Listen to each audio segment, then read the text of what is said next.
Let's get nasty on an opening day here in the Fast Lane on 101 ESPN. Jamie Rivers, Andrew Marsh, I'm Anthony Stalter. Jamie joining us from Nashville as the Blues will take on the Preds tonight in search of their 8th straight victory. Appreciate everybody joining us. It's 2:02, your time check. Time check is brought to you by Clarkson Jewelers, an officially licensed Rolex jeweler. Boys, we got some rain in the area, unfortunately, and it looks like there's going to be a rain delay, according to Derek Gould at D Gould on Twitter. Yeah, Marshy. Not great. Rain delay, Marshy. Thank goodness we're not down there at the game, of course. You know, we'd probably spend a couple $100. The game will be moved till tomorrow. Yep. Can't go. Freedom Friday. Opening day will not start on time. There will be a weather delay. The Cardinals announced. Stay tuned for more. Again, that was from Derek Gould. So the more we know, the more we'll share. But opening day for the Cardinals will not start on time. We are in the studio today with Jamie traveling and Carey on vacation. Didn't make much sense for Marsh and I just to be out there and trying to talk to Jamie and what have you. But if you're down there right now and you've got us pulled up on the 101 ESPN app, again, we appreciate you listening. Boys, let's start out with the common conversation, but I think it's actually an important one for the Cardinals this year, guys, because as some of the more optimistic Cardinals fans will remind us, we tend to bitch and moan about our Cardinals in the current state of things. So, what are your expectations for the Cardinals in 2025? This could be a win total. This could be a mile marker thing like, my expectations are they make the playoffs or they contend for a wild card. Or this can just be something that is not wins or loss related. Jamie, we'll start off with you. Expectations for your 2025 Cardinals. Oh, I don't know. I got a guy on the other line about some white walls. Can I call you back? Yeah, I'll get back to you. I think I made my expectations clear the other day. I said that if the Cardinals are equal to what they were last year, that's kind of what I expect. I don't expect anything better than that. I don't expect worse. And the reason I say that is because a lot of these guys were in the lineup last year. Yeah. So why would you run it back with almost the same lineup and expect big differences? The only difference that could happen is that Jordan Walker takes big strides in the right direction of becoming, the star that he was projected to be. And maybe Lars Nootbaar reaching potential without being injured this year. And then all of a sudden things can change for you. So my expectations aren't negative by any means, but they're not like over the moon, like excited about things. I'm excited to watch Cardinal baseball because I think there are a good handful of exciting players on this roster that me in particular, I like to watch play baseball, and I wish those guys good success this year. But that's kind of where I'm at, guys. Marsh? To Jamie's point, you mentioned that there's a lot of the same faces on this team, and this is from Brooks Gate. The number of players that were on both last year and this year's opening day roster, the Cardinals are at 17, which is the most in Major League Baseball. So much for your reset, right? Or youth movement or whatever you want to call it. It's basically the same team. I'm a little bit more optimistic than maybe some people are. I think this team is going to win 86 games. I think they win a few more games than they did last year, but ultimately, I think they do end up missing the playoffs. Wow. You think this is an 86-win team? Let me ask you this, Marshy, guys. It's caught in the moment. Yeah, you caught in the opening day moment. What moment would that be? It looks like crap outside. Yeah, but you got the opening day bump because you got the hat on, you got the jersey on. You're feeling good. I don't know. I got the 80s jersey on. Yeah, so you do. I'm thinking maybe they win 80-something games. 86. You got the 86 How about bump. this? How about they win 87 games? Whoa. 87, 1987. Good year for the Cardinals. Played the who in the World Series? Minnesota Twins. And that's who they're opening this season off with. So give me 87 wins for the Cardinals this year. Didn't take long There it before is. he bumped it up and win. Let me ask you guys this, because this actually plays into my expectations of things. And with what Marsh said, I wonder if you guys are on the same page as I am. If you look at this Cardinals team, and we just look at this Cardinals team in relation to where they play, not St. Louis, but in the National League Central, how much of our expectations or even our optimism about the Cardinals is in relation to the fact that they play in the NL Central? Because if I were to think about this same Cardinals team, the same roster, especially given what Marsh said about there wasn't any change. There was no offseason additions outside of Maton and Hellman's mayonnaise, and they're rolling it right back with a team that won 83 games, but yet we know that this is a franchise, an organization in transition, not just a roster. But if we take this exact same roster and I put it in the NL West, what are your expectations for this season? Survival? There you go. Okay, I'll take survival for 300. Yeah, I'll take 64 wins. It's a big drop. It's a massive drop. I would think that they're in the 70s somewhere. 60s seems like a massive drop, but regardless. Now, same roster. Let's put this puppy in the National League East. Expectations. Jamie, would you like to run it back with survival? Yeah, survival. I mean, 70 to 73 wins. I'm now in the 70s. I'm kind of basing it off of who I think is like good in each division. I think there's 4 powerhouse teams. I believe, not powerhouse. I wouldn't say the Giants are a powerhouse, but the Giants have, in my opinion, they've gotten better. I would like to think that they have gotten better. They have. In the East, you have the Phillies, the Braves, the Mets. Correct. So there's 3 instead of 4. So there's 10 more wins. Okay. Fair enough. You guys get the point here. I wonder, here's the good and the bad, right? The bad is I think our expectations are slightly more optimistic because they play in a division that is pretty wide open. The Cubs made some moves, but I don't look at the Cubs roster. I'm like, hot damn, this is going to be tough. Milwaukee always exceeds expectations. But at what point does the bill come due on Milwaukee? They lost yet another key piece this offseason when they let Willy Adames walk out the door to the aforementioned Giants.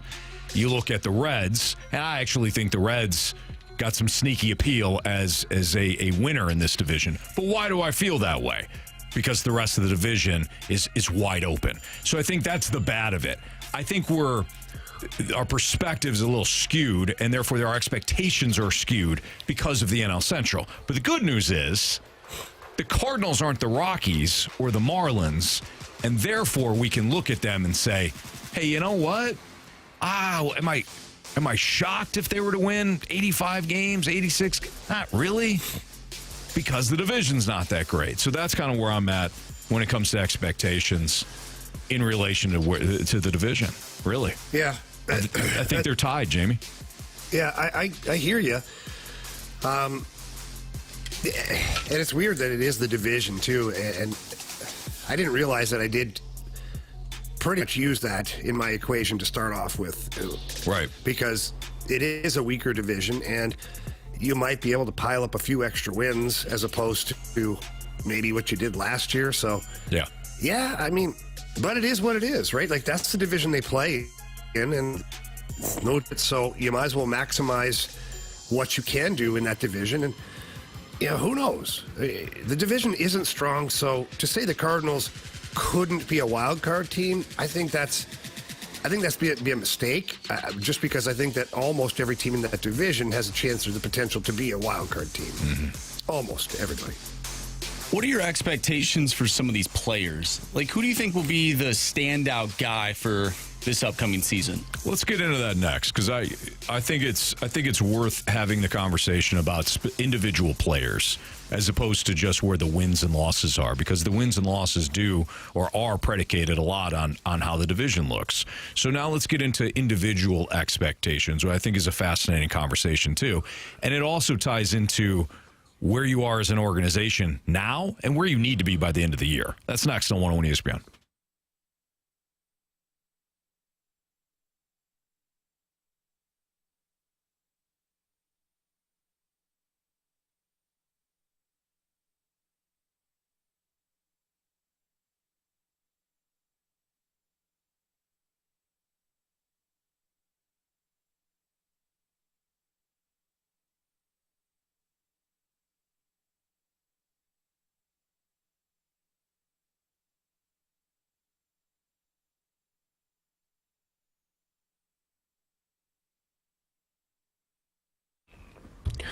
How would you like to have access to the world's largest sports book? Let me help you out.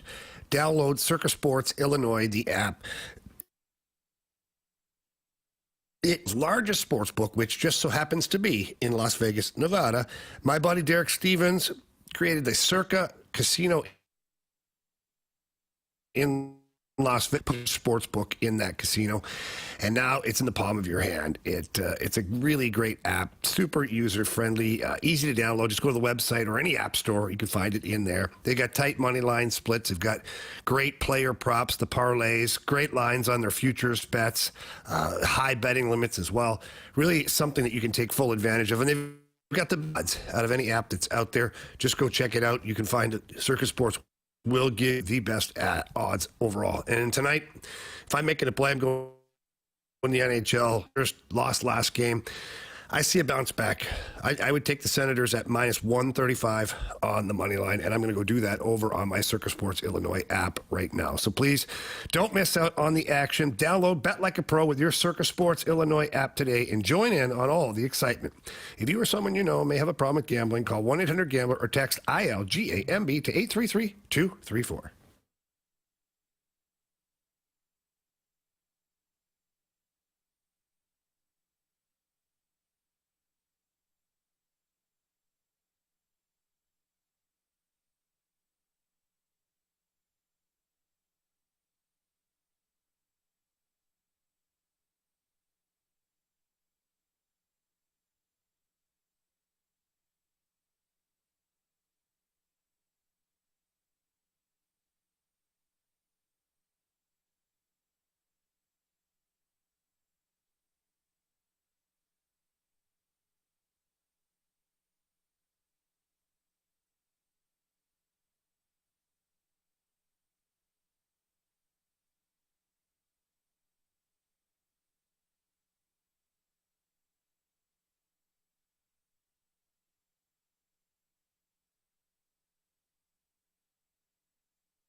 We're just having the conversation about expectations for the Cardinals, and we were talking about wins and losses, and I had brought up the fact that the NL Central, in my opinion, is up for grabs, and where this roster would be in the National League West or the National League East, it would it would alter things, and that really gets down to what we really feel about the players.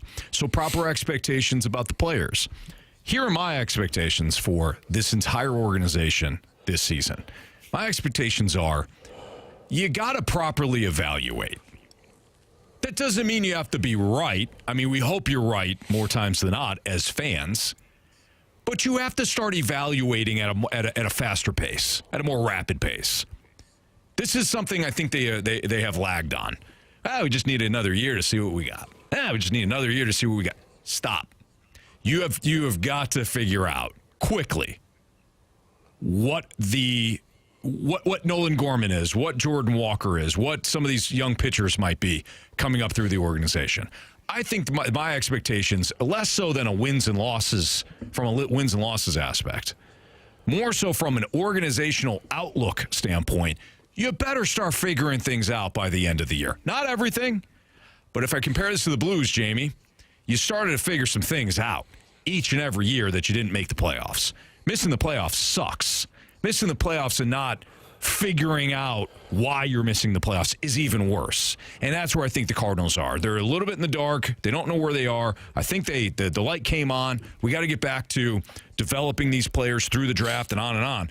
But you also have a current roster that needs massive evaluation.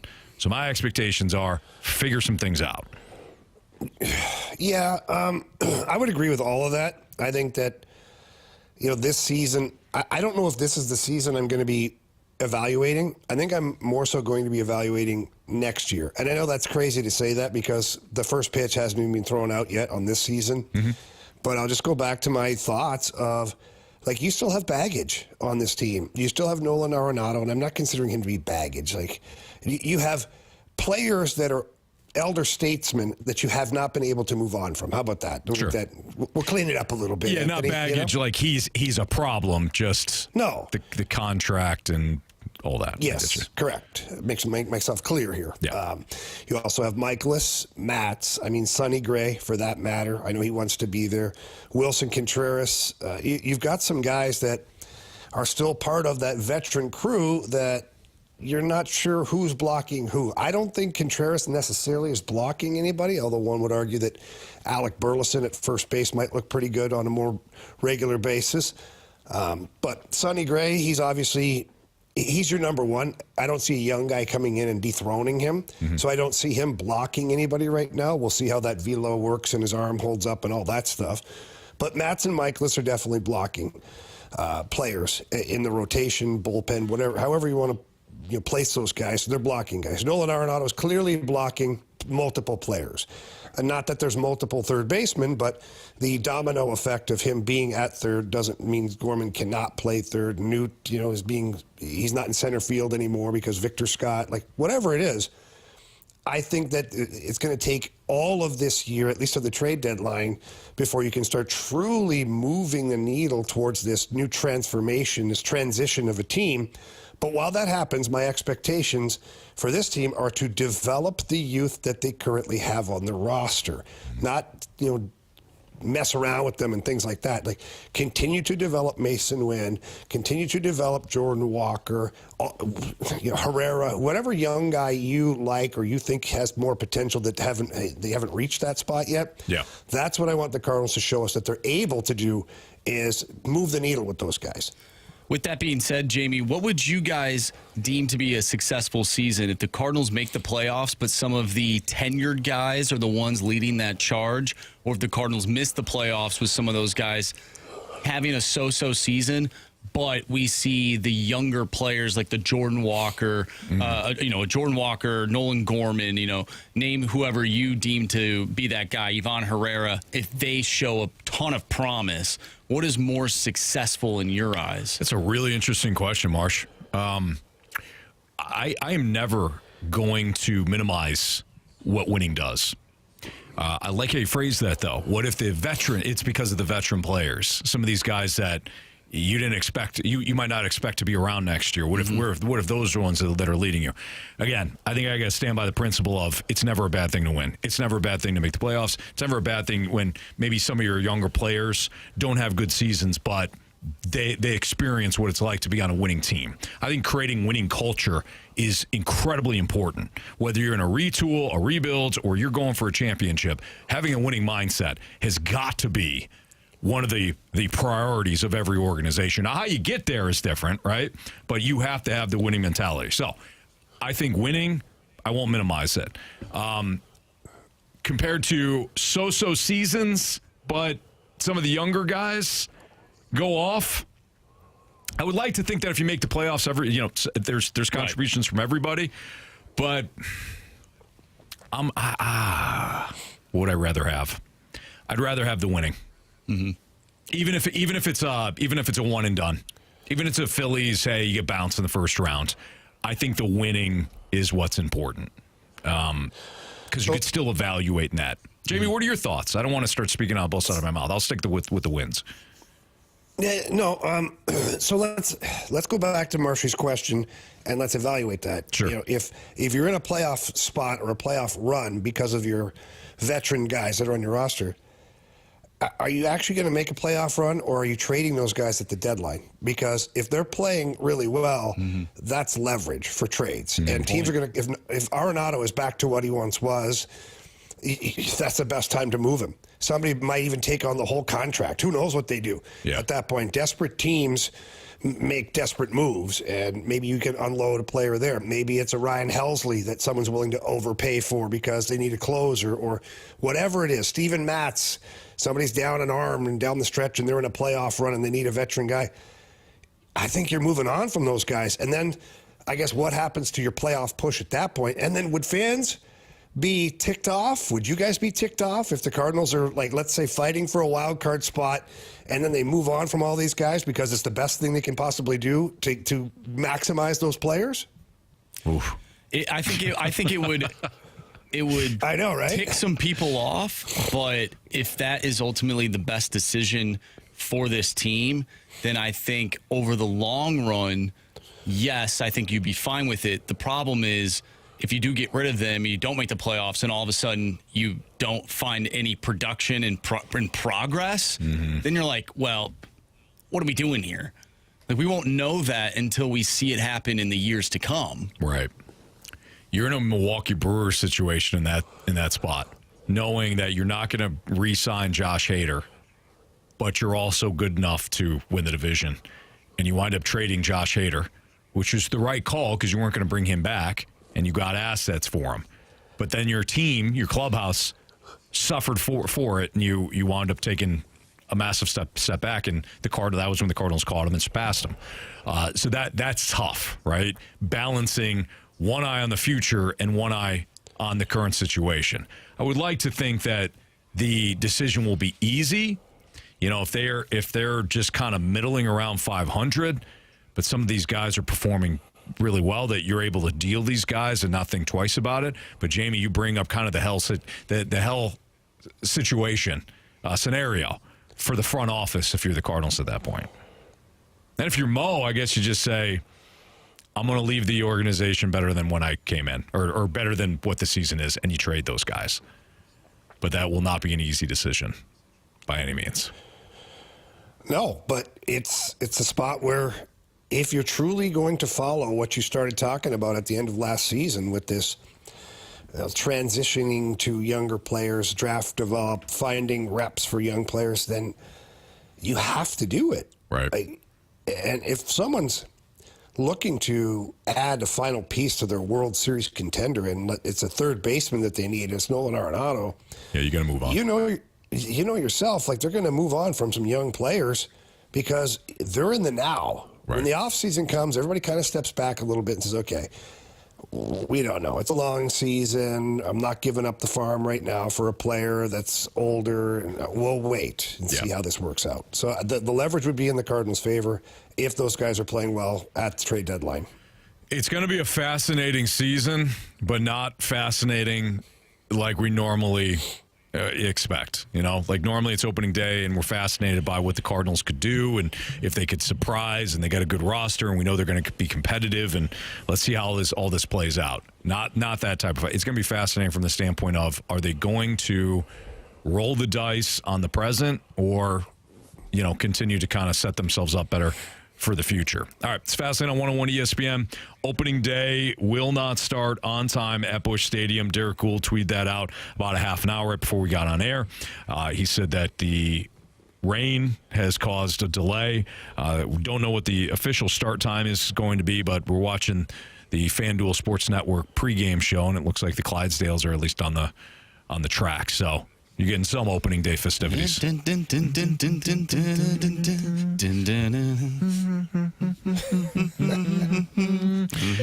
2025 MLB predictions are next. We'll go division by division, World Series winners. I'm sure Jamie's got the Cardinals. That's next on 101 ESPN.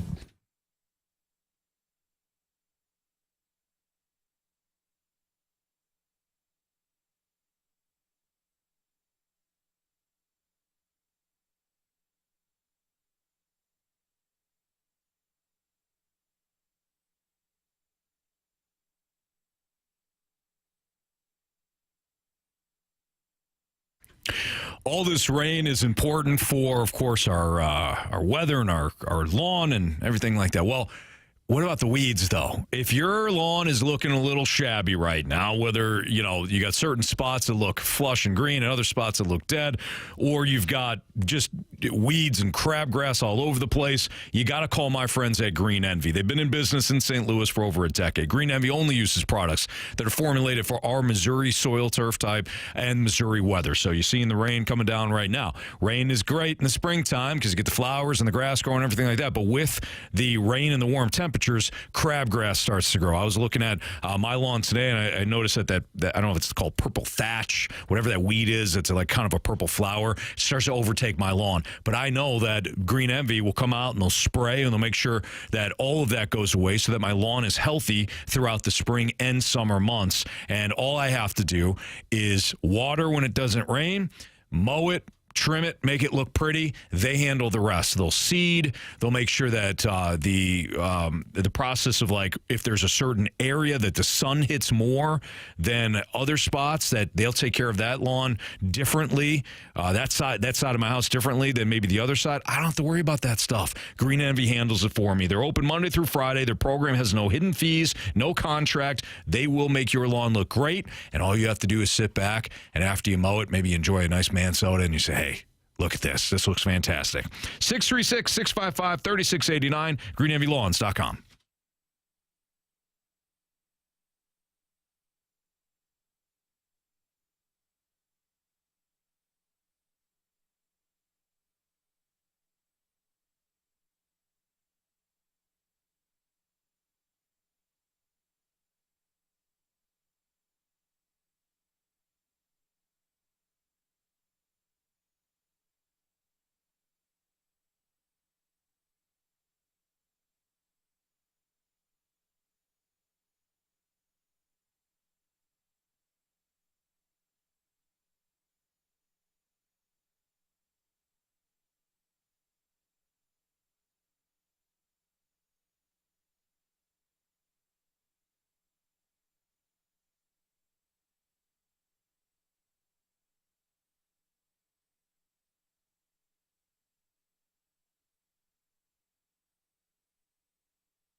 101 ESPN Sports Center.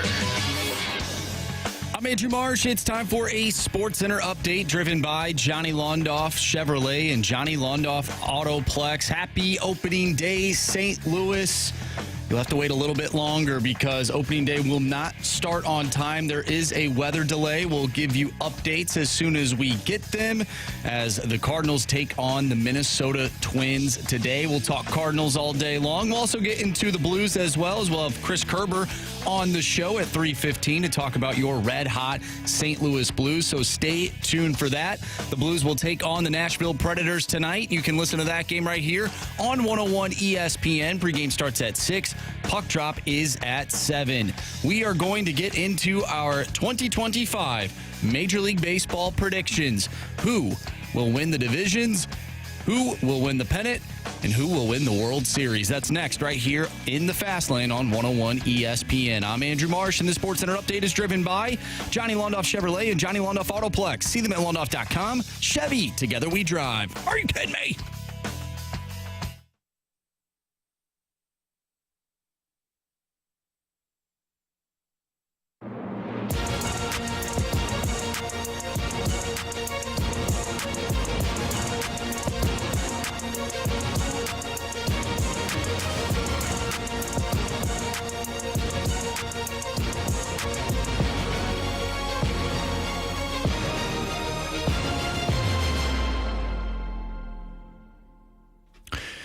It's fascinating on 101 ESPN. All right, 2025 MLB predictions. We typically do well in these, right? Oh, yeah. Fantastic. Oh, like the White Sox making the playoffs? Ooh. I think I had the White Sox in the World Series a couple years ago. Yeah. Now look at them. Now they're the worst team ever. Ever, Bob. All right, we'll go division. Start with the division by division. We'll start with the American League. Marsh, your American League East winner. I am going with the Baltimore Orioles this season. What? I like their team, Anthony. I'm going with the Baltimore Orioles. I don't think the Yankees will win the division based on maybe some of their injuries early in the year. And of course, we know that every game counts. Games in April count just as much as the games in September. Certainly do. So give me the Baltimore Orioles to win the AL East. Jamie. Yeah, I hemmed and hawed over this one a little bit, but I'm with Marshy on this. The Orioles, they're that team right now. Those young guys have experience under their belt. They still have even more young guys that are just scratching the surface of their talent. They were a heck of a team last year. I don't think the Yankees' depth is there. The Red Sox, I'm always just kind of on the fence with them. So give me the Orioles, please. So I typically, from a fan perspective, I absolutely hate the Boston Red Sox. I just don't like them at all. I'm also going to go out on a limb and say that the Boston Red Sox win this division. Whoa! Yeah. Oh, Papa Stalter's pissed. He is not happy with me. Yeah. If he still listened to the show, he just stopped. He's done. He may have smashed his computer. He may have smashed his computer. I like their pitching. I like their pitching better than I like the pitching, certainly with any other team in the division, including the Orioles. I love the Orioles' young lineup, but the Orioles starting staff, I'm like, yeah. I think the Orioles still make the playoffs. I think they're a wild card team, but I don't see how they go far in the playoffs if they do. Red Sox acquired Garrett Crochet. They still got Tanner Houck. Walker Buehler was added. Old Timmy Tight Pants was added to this rotation. He may not have a great year. They got to kind of watch his innings. But in the postseason, we saw again last year, he was nails. So I like their pitching. And I think their lineup, especially 1 through 4, with Duran, Devers, and now Bregman and Cassius. I think that's a solid lineup. All the way around. They got the young kid Rafael who came up last year and was great. So give me the Red Sox. All right, Jamie. Yeah. AL Central. Ooh, this is a division. I'll tell you. This is one that I cannot wait to watch. It's just got that feel to it, Anthony. Yeah. Process of elimination. Mm-hmm. Give me the Guardians at this point. White Sox are going to stink. Tigers are going to stink. Royals, I'm not sure. Twins, I'm like, I don't know. So give me the Guardians, please. This is a fast lane fine moment Yes. That's what you're doing. Like, it's fine. Division's fine. But in Fastlane, fine. All right. Yes. I'm actually going to take those Tigers. They made the run last year. They got Tarek Skubal. They brought back Jack Flaherty. They got a young kid in Casey Mize who's good. They've got some good young talent all the way around. Give me the Tigers. Our hometown, Jamie. Yes. Our former hometown. Yep. I'll have a season for them. Marshy. I'm not going with either one of those teams. Give me the Kansas City Royals and Bobby Witt Jr. This makes sense for this division that we'd all have different answers. I don't think there is a right answer. It's wide open. Well, eventually there'll be a right answer, right? All right, AL West. Marsh. My AL West team is the World Series champions of a few years ago. Texas. They did not make the playoffs last year. I think they bounced back. Give me the Texas Rangers to win the AL West. All righty. Jamie. Yeah. Marshy and I are in lockstep on a couple of these. I thought about the Astros. Mariners, to me, just don't have enough. Athletics, well, we know that. Angels, yeah. Sorry, Mike Trout. Give me the Rangers, please. By the way, we need a new Beat the Streak contestant. So what Beat the Streak is, if you remember, this is where we pick a Cardinals player or a opponent. So in this case, the Twins. All the player has to do is get a hit. That's it. And we try to see how many games we can predict in a row where a player that we choose gets a hit. I believe the highest streak we've had was a couple of years ago. We'll have to look at that. We'll have to look what the actual streak is. But I think it was only like 13 or 14, It's right? 14. 14? Yeah. Was that Carey last year? Or did Carey and I think I had 14 like 3 years ago, and then last year, or 2 years ago. Yeah, I think you may have tied it. But yeah, you went on that run with Luis Arise. That's right. I do have the Mariners win the division. I think the Rangers are a wild card, and you'll hear me talk about the Rangers a little bit later. But I love the Mariners pitching. Their offense, outside of Julio Rodriguez and Cal Raleigh, maybe something to be a little left to be desired. But their pitching is outstanding. So I got the Mariners winning this one. NL East, Jamie. I don't know. I think I'm going to go with the Mets in this one. I think that they've got the big Juan Soto pickup there. They had a good season last year. I mean, it started off kind of slow and bumpy, but then they picked up speed and had a really good finish. So I go with the Mets. I'm going to go with the Phillies this year. I know, some people are down on them, but Phillies had a good year in sports, football-wise. Not hockey-wise. No, they made some changes. Those Flyers John did. Tortorella out. Yeah, we could blame Jamie for that one for picking them the other day and bet the board, sealed their fate. Maybe. Okay. That's tough, Jamie. It Real sure tough. But tough pick. they had success in football. I think they'll have success this year in baseball. I like the Braves a lot, but I'm also choosing the Phillies. I think the Phillies starting staff is one of the best in baseball. The Braves, you got some major questions behind Chris Sale. I know Ronaldo Lopez was outstanding a year ago. I don't know if he repeats that performance. And the rest of the Braves rotation seemingly can't stay healthy. So give me the Phillies, but I do like the Braves to make the playoffs as a wild card. The NL Central. Marsh. This one's out of Section 305, right? Give me the Cincinnati Reds under me too. Terry Francona. I'm with you. Really? Yeah. Yeah. I thought I was going to paddle out onto an island today. Nope. That's not the case. You were paddling, but then when you turned around, you realized I was in the same damn canoe. Yeah. It was in the same boat. Yeah, I like Tito Francona. I love him.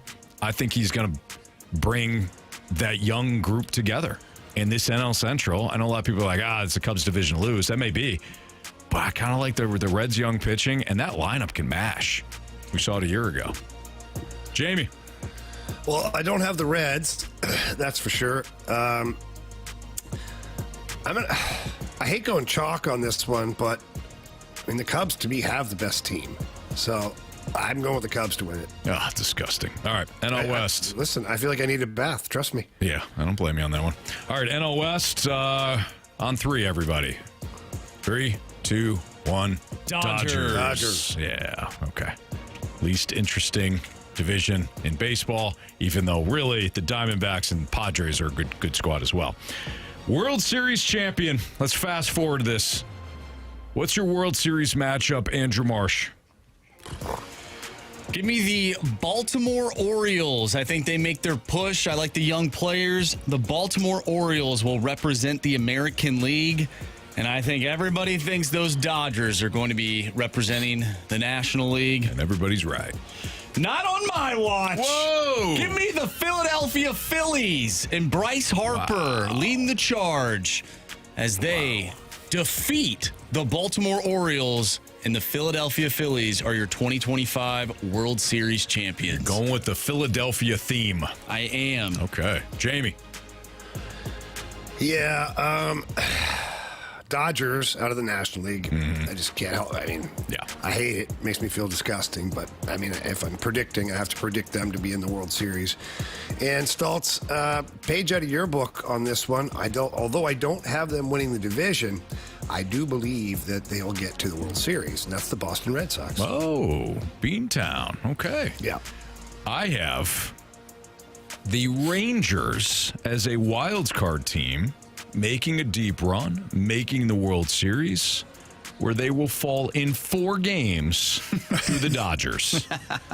In the most boring World Series in ever, Bob, because that's what Major League Baseball deserves with the utter crap show that they currently have in a non-entertaining league.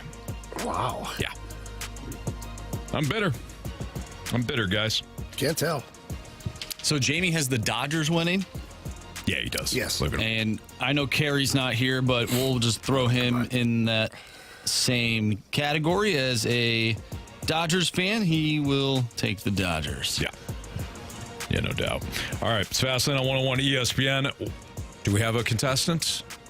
We are about to grab one. There you go. So we'll play Beat the Streak, and we'll have our home run derby game ahead of this Cardinals-Twins matchup, which has been delayed because of the damn rain in St. Louis, but eventually the game will be played, and we'll have our Beat the Streak and home run derby contestant ready to go. That's next on 101 ESPN.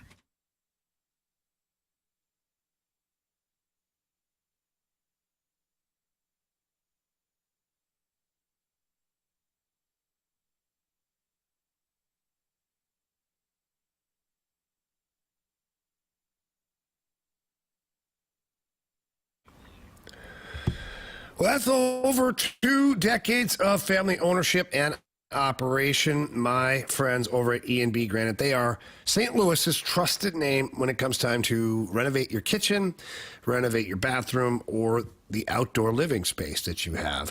I had my kitchen done by E&B Granite, and it was awesome. I went down to 6135 Manchester Avenue, sat down with the in-house design staff, and talked about what I wanted for my kitchen. They had some great ideas. I didn't really know what I wanted. So we went in back, take a look at all the countertops that are available, end up settling for a white soapstone. It was beautiful. They suggested a backsplash in the cabinets, and it ended up being amazing. I loved every part of the renovation, and that's because E&B Granite does it the right way. They've got all sorts of different kinds of countertops and cabinets and colors and patterns. I mean, anything you're looking for, they've got you covered. But where they really shine is in the customer service and having the technicians with the way they install everything properly. So please, again, get down to the showroom, check things out, because they've got everything there, and you get to talk to somebody in person. But if not, give them a call. Tell them Jamie Rivers sent you in. That number's 314-645-9300. That's 314-645-9300. Or you can always visit them at enbgranite.com.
to hit baseballs. All of my successes depend on me. You're ready to hit. The hits just keep on coming.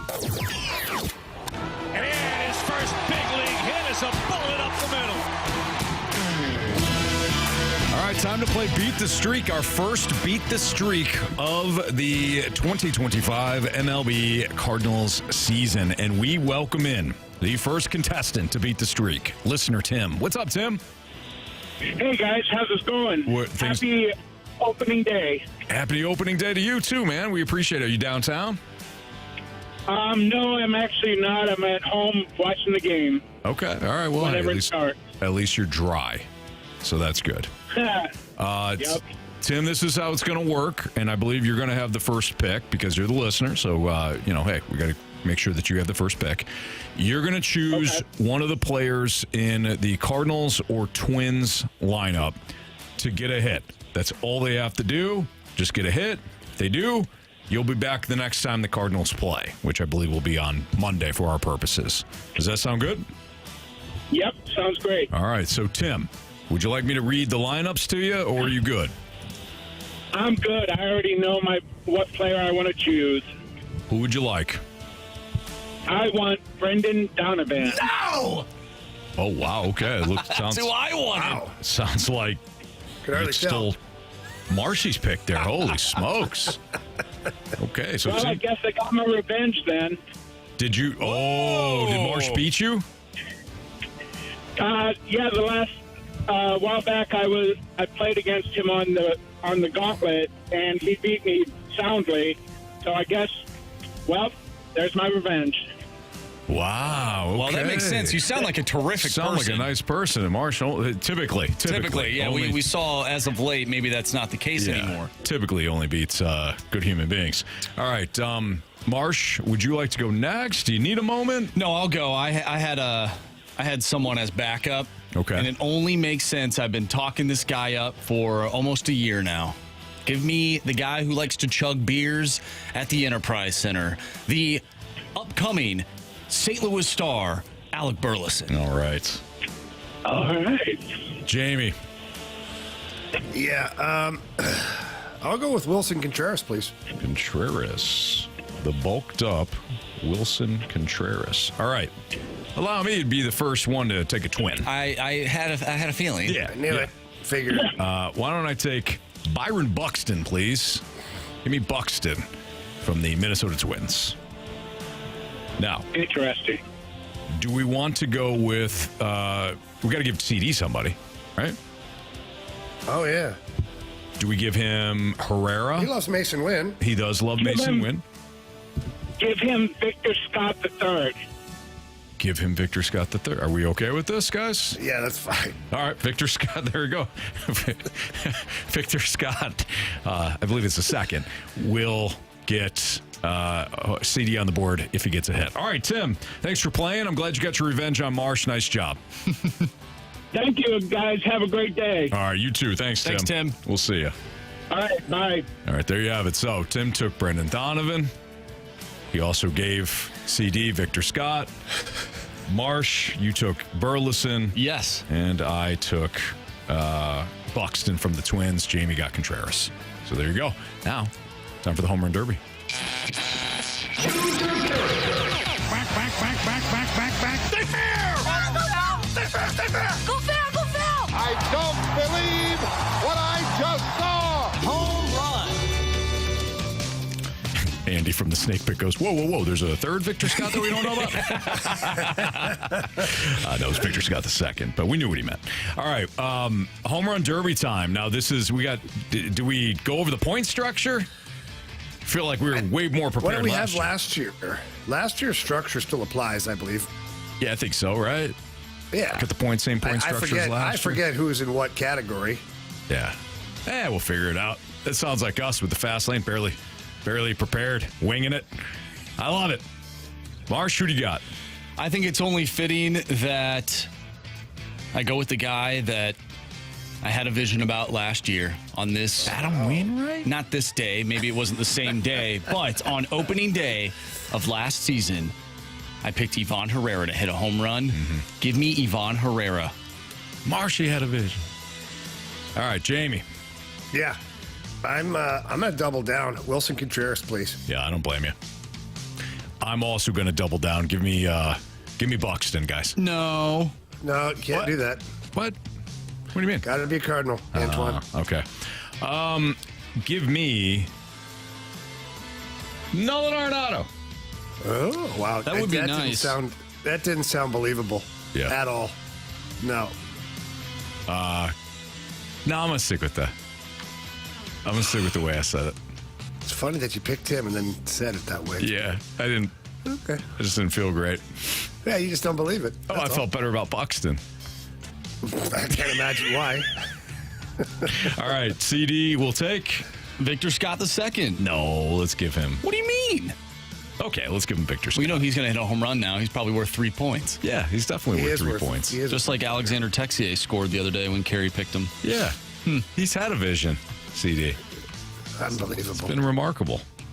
All right. Happy birthday, by the way, to Carey Davis. Yes. Carey turning, I think, Carey? 44 today, I believe. Our guy CD. And then, was it not Learn from the Rizzuto Show, her birthday as well? I think hers is tomorrow, maybe? Really? I think so. All right. Well, they had a bunch of monkeys in the studio over there this morning. I saw. Was Irv there? A birthday. Yeah, was Irv there? No, I was looking.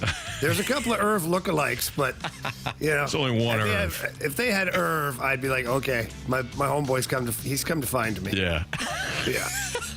That's amazing. All right, it's Fastline on 101 ESPN. Somebody's asking us why we're not down at Busch Stadium. A little difficult today. It's raining. Our guy, it's raining. We decided to hell with it. No, we would have been inside. No, Jamie being in Nashville and CD being off, it would have been very difficult to have Jamie on for the first 2 hours and try to make all that work. So they're like, screw Jamie. Yeah, down with Jamie. So we're here. All right, it's Fastline on 101 ESPN. How important is the first month for the Cardinals roster and the front office? Well, it might be very important to both. We'll tell you why next on 101 ESPN.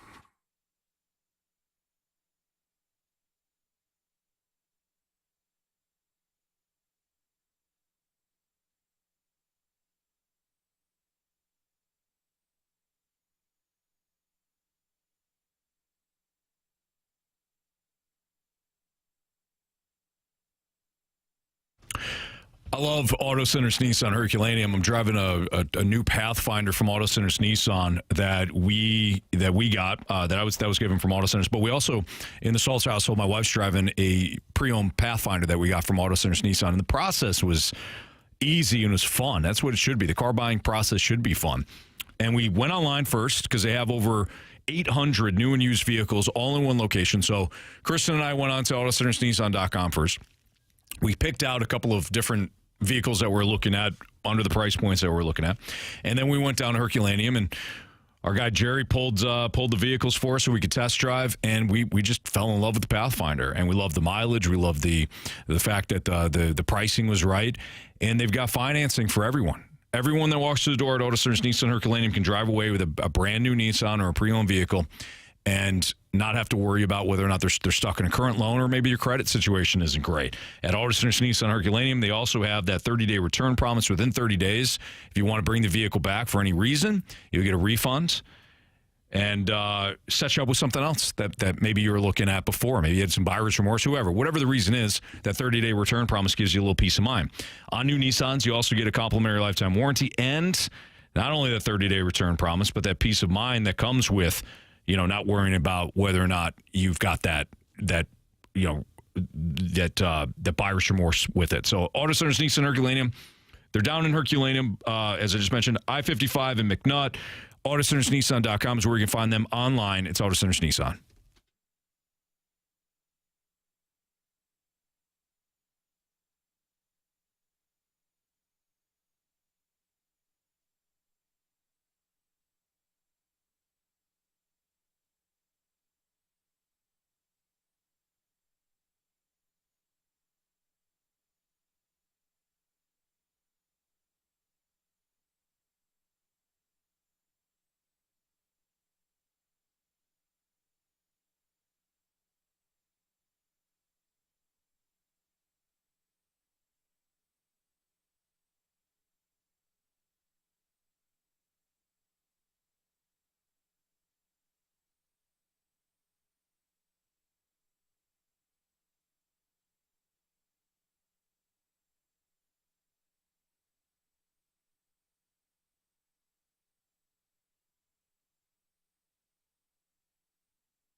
3:03, your time check is brought to you by Clarkson Jewelers, an officially licensed Rolex jeweler. The Cardinals and Twins have been delayed. I have not seen a time yet, guys, that the Cardinals and Twins will try to play on opening day. So it might be a Marshy situation where you're down there, and please enjoy all our concessions. Get yourself maybe a bacon-wrapped wiener, a couple of brouhahas, and then we'll send you on your way because there will be no baseball. But no, don't think like that, Marsh. I'm going to the game on Saturday. Are you? Yeah. It's supposed to rain all weekend, so that's fun. Can you imagine a doubleheader? No, they'll play tomorrow if they can't play today. But, yeah, that would stink if it rained on Saturday. I think they'll get it. I think they'll get this one in. But luckily for me, I know my lesson. You know, I've learned my lesson. Don't go into the ballpark yet. If you're going to spend that money, spend all that at a fine establishment downtown. Yeah, maybe right across the street, Ballpark Village. Maybe. There you go, which will still go into the Cardinals' pockets. But the Blues play at 3 o'clock that There you day. go. All right, perfect. All right, it's Fastlane on 101 ESPN. How important is it that the Cardinals have some success in the first month of the season? Well, I mean, from a wins and loss standpoint, but it's also really important, guys, from the standpoint of if you are going to move on from some of these players with expiring contracts or somebody like Nolan Arenado, starting the season fast is not a bad thing. Because if I'm John Mozeliak, I am thinking proactively when it comes to dealing guys that I know will not be part of this roster moving forward, i.e. Miles Michaelis, Steven Matz, potentially Nolan Arenado. You just mouthed something, Jamie, and I'm fascinated to know what you said. Oh, nothing. Who did you say? Say it. No, it's fine. All right. It's gone now. The moment's gone now. The moment's Anthony. gone. All right. If these guys get off to a fast start, I'm picking up the phone. Hey, I know you're a contender. I know you got some injury issues. Got a guy that looks pretty good right now. A couple of starts in April. Guy's got a sparkling 0.95 ERA. He looked great in your organization. So starting fast, I think, is good for everybody. Know what I mean, Jamie? Oh, yeah. Let's sell these guys. So I look at it a little differently. I agree. Yeah, what you said is correct. That is one of the right answers. Mm-hmm. But we know the real right answer is that a good start is important for butts in the seats. Oh, yeah. Bacon wrapped wieners getting sold, brisket dogs getting sold, and all that new food Loaded that tater tots advertised today. You know, they had a lot of off-season research in their food industry. Sure. So for the Cardinals too, all jokes aside though, I think for the interest level of this fan base, I think a good start, and you know, what's a good start? I don't know. A team that's fun to watch. Yeah. A team that's fun to watch with some guys that can go off every now and then. Mason Wynn doing Mason Wynn things. I just think that it's good for the fan base. Obviously, it's good for the organization from a revenue standpoint. But I think it's healthy for the fan base if these young guys, or this team in particular, has a good start. Yeah. No, you're right. That's the key. If you drum up some interest, if the team is playing well, you drum up interest. That's what you want. Quite frankly, that is what I want. As much as we're this show specifically, what has been frustrated by this team, down on this team, down on the direction of the team. It's more fun to talk about good baseball in St. Louis. Period. That doesn't erase the mistakes that have been made in the past. And hopefully there is that big picture perspective from the front office with this team. But ultimately, I want to talk about good baseball. We had that at one point. I think we'll have that again. And even if it's fleeting, I still, as a fan, want to know that baseball is being played downtown and good baseball's happening. Yeah. And you know what? There's guys that I'm pulling for on this Cardinals roster. Certainly the young guys, Mason Wynn, Jordan Walker. I want to see these guys play well. But, you know, we didn't get a chance to talk, but I had an opportunity last game for the Blues to sit and talk with Alec Burleson and Brendan Donovan. They were down below before the game and whatnot. And we're just talking about all sorts of stuff. And I didn't know Brendan Donovan grew up playing hockey, and the reason he bats left-handed is because he was a left-handed shot playing hockey. No kidding. It was, it was kind of cool, but you honestly couldn't meet two better dudes. Like Brendan Donovan especially, stands up, shakes your hand, and, eye contact, all that stuff. Like, he was just a good dude, and Burleson too. And they had a blast at the game. They played into it. The cameras went on them on the Jumbotron, and they guzzled down Budweisers, and they were winning over the fans. And for that reason, like those two guys, as well as other guys, I'd like to see this team do well, because I think the fans are looking to cheer for these guys, especially like the blue-collar type players like Donovan and Burleson, Contreras, like those guys. People seem to like them. Sounds like a St. Louis Star in the making, Jamie. Yeah, Brendan Donovan for sure. Oh, come on. What? Just give me it. What happened? The guy at Potbelly today said I look like Alec Burleson. Oh, yeah? Must be the beard in the Cardinal jersey. Yeah, it may have been. And not Burley playing had his baseball beard right all now. trimmed up nice and tight the other night. Ooh, mine's a little rough right now. Yeah, I have my playoff beard, my Blues playoff beard. It's already started. It looks good, Marsh. I know you're locked in. You're ready to go. I haven't shaved since the Four Nations. Oh, wow. I have it now. Okay. I have it. hopefully Wait for that playoffs. Yeah, I have it. I'll trim it up after a We'll Blues have the loss. I'll Geico trim guy it up, working with us. No kidding. All right, here's PD3 on the importance of the first month. He joined BK and Ferrario today, and what he says here might add some insight into our conversation. I think it's important if you just say, all right, we're going to win 85 games, which would be pretty cool. And would you rather have the majority of the winning occur in the first month or the back? I'd probably say the first month. First month rather than the last. To your point, but this is our 30th season. I think that gives you some sense of patience and perspective that it's a long season. Things can turn around. I mean, let's just look at our favorite hockey team this year. I mean, who would have thought, right? Yeah. Anything can happen if you sort of follow your team and there's an ability to kind of, without, if you're horrible, that's one thing. But I think both franchises are kind of in a similar spot, and we're banking on our young players to do well, and you hope to catch fire and actually make a run while you're getting to that sustainable level. And shoot, maybe the Blues are already, acting on that, and I'd love for the Cardinals to follow suit. There are you can draw some comparisons. I think we were a little bit more optimistic about the Blues being ahead in their retool than the Cardinals are right now. If you compare like the start of the seasons, but Bolduc III is not. I think there are some comparisons. I think he's right. You hope that some of these young guys can kind of catch fire and carry you, and you say, okay, well, we're a little bit ahead of where we thought we were going to be, but it is still just hope at the end of the day.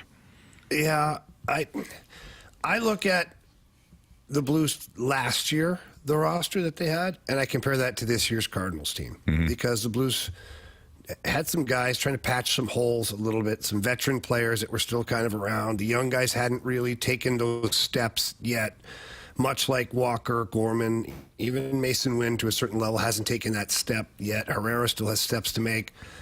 Whereas this year, the Blues, it seemed a little bit more established. Yeah. You've had some good young established players. Now, of course, you were still banking on them playing well and continue to develop, and they have, and now it's, now they're playing great.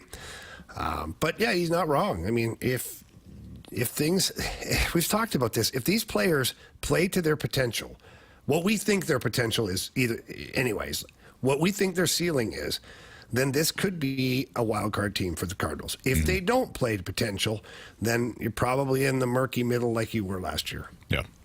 Before we move on here, we get a question from the 314. Jamie, what will this weather delay do to the Blues broadcast tonight? Do you know anything about that?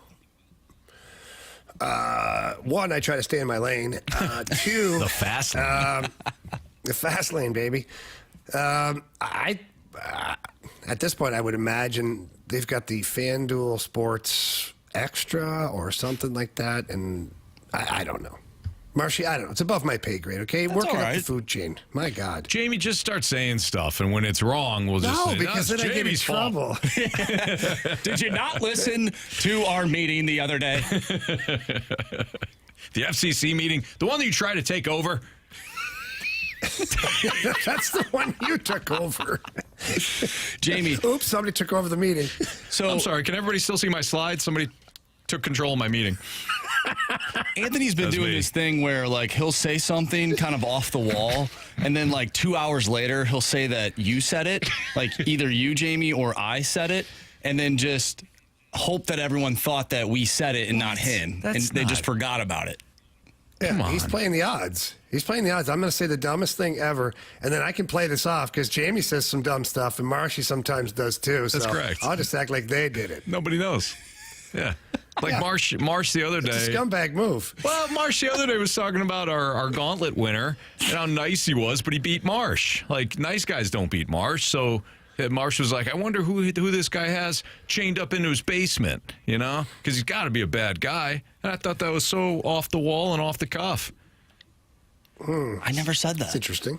Never said that, no. However, I did come across a fan the other day at the Blues game.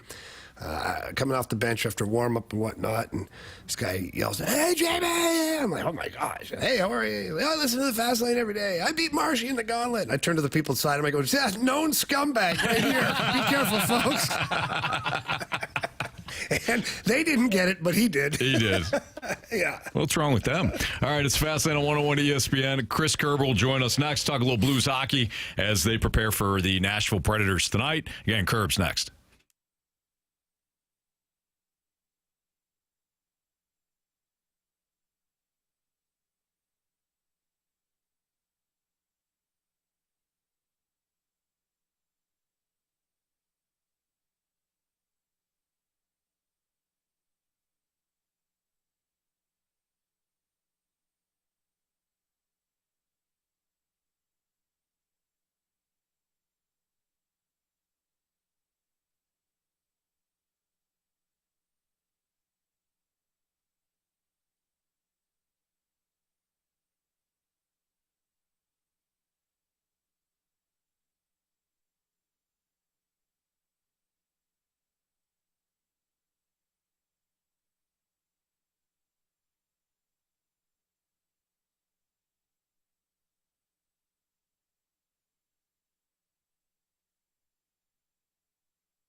Hey, listen, folks, the guys and the great employees at Classic Air Care want you to know this.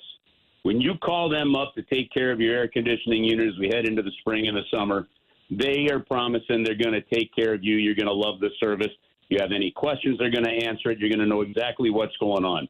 And the number one thing you can do to keep your HVAC system in top shape is to change that filter. Beyond that, professional maintenance is the best way to avoid breakdowns, extend the system's lifespan, keep your energy bills in check.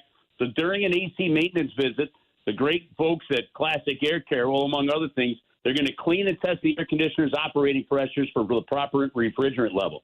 They're going to inspect and clean the condenser coil. They're going to check all electrical parts and voltage. And basically, if it does fail, the technicians are experts in getting them working again. That's what you get with Classic Air Care. It's just good service, and it keeps your house comfortable. That's what you want. Get online, make an appointment today at classicaircare.com. They've been making people comfortable since 1926.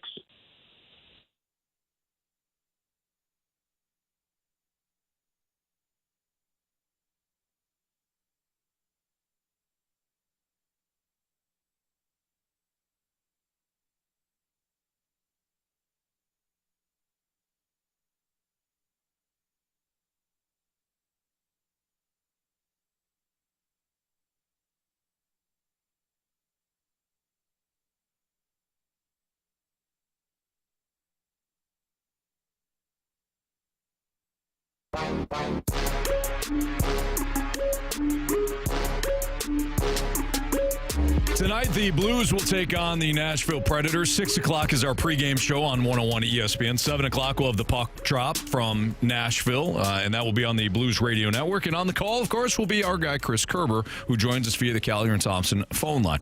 What's up, Kerbs? Anthony, how are you?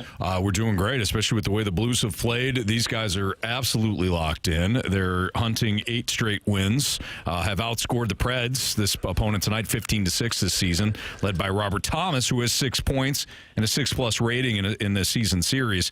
I want to start off with Robert Thomas because I feel like this is somebody that when he was injured, you missed him. When he came back, it didn't seem right. But he has been on a tear now for over a month.